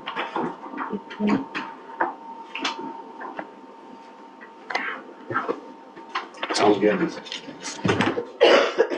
far as the NERC, they're gonna probably ask you about those meetings. yes. Like the initial meeting works for everybody. Will the 20th work for next Monday I work? would be out of town, depending on what time it happens, I could be back. Okay, our typical meetings are at 6, is that I think that'd be doable. doable? Mhm. Is there an alternate if they're not available? Oh, like if they can't do If it. they can't do it? Or I guess I can send an email, a blind email out if it comes to that. Sounds good to me. Actually, I think, no, that's Yeah, question. What? I was just gonna make a point on procedure, that reply all on scheduling a meeting is probably not considered a public meeting, but it's still a safe to avoid it. All right, moving on to 9E, consider accepting the recommendations from the negotiation committee as presented, including negotiated agreement and principal therapist's contract. So the negotiated agreement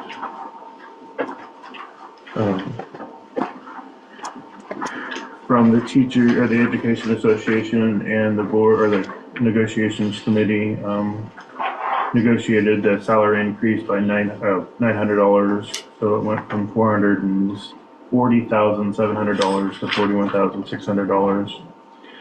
Extra duty pay, the increase for one act and speech head and assistant coaches, extra duty salaries to the same rate as coaches for high school sports. 3, we leave the provide 15 days of paid maternity leave, provide 40 days of unpaid maternity and the other emergency situations when the teachers are not yet eligible for FMLA. And then we fix the language concerns to sharing sick leave. And then in benefits, change the dental coverage from single to family full, or full family. And then on Principal Derek Smith's contract, we increased his annual salary to $103,000.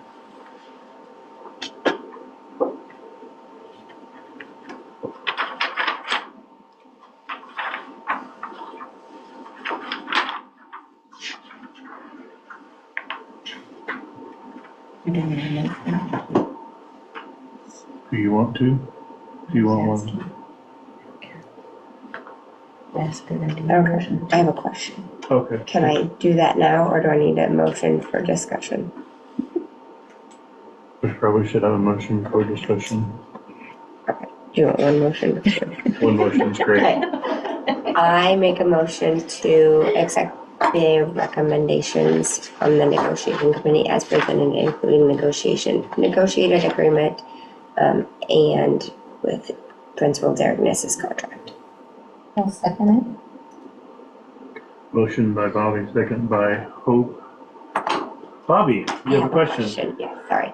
Okay, I know that we've talked about like people transferring, sharing their sick leave, or PTO. And just remind me, like, how does that rate go across? Like, is it, say you have a first-year teacher versus a 10-year teacher that's sharing their sick leave? Currently, it's day for day, not time, It's not value of time, it's time for time.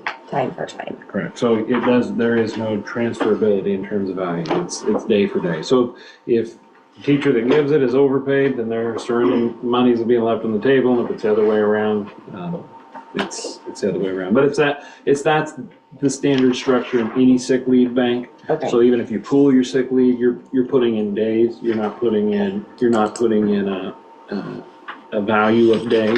You're putting in a day. So it's the actual time. I don't know that it would be a really tough conversion to do that. Or I wouldn't say tough. It would be a little unorthodox. I've not heard of that happening before. So we don't need any of that verbiage in the contract. It's just kind of understood. As it's written, it's day for day. Okay. Because it says days or leave time. I think it's understood then that time is what's being shared, not the value. Not the value. Yes. Okay. That was I just wanted. Are there any other questions, comments? Okay, we'll go ahead and vote with Hope. Yes. Mark? Yes. Jason, yes. Hannah? Yes. And Bobby? Yes. Motion carried. Last item on the agenda is adjournment. I'll make a motion to adjourn. Second. Welcome aboard. Motion by Hope, second by Mark. Mark, you're up first. Yes. Jason, yes. Hannah? Yes. Bobby? Yes. And Hope. Yes. We are adjourned. 9:07.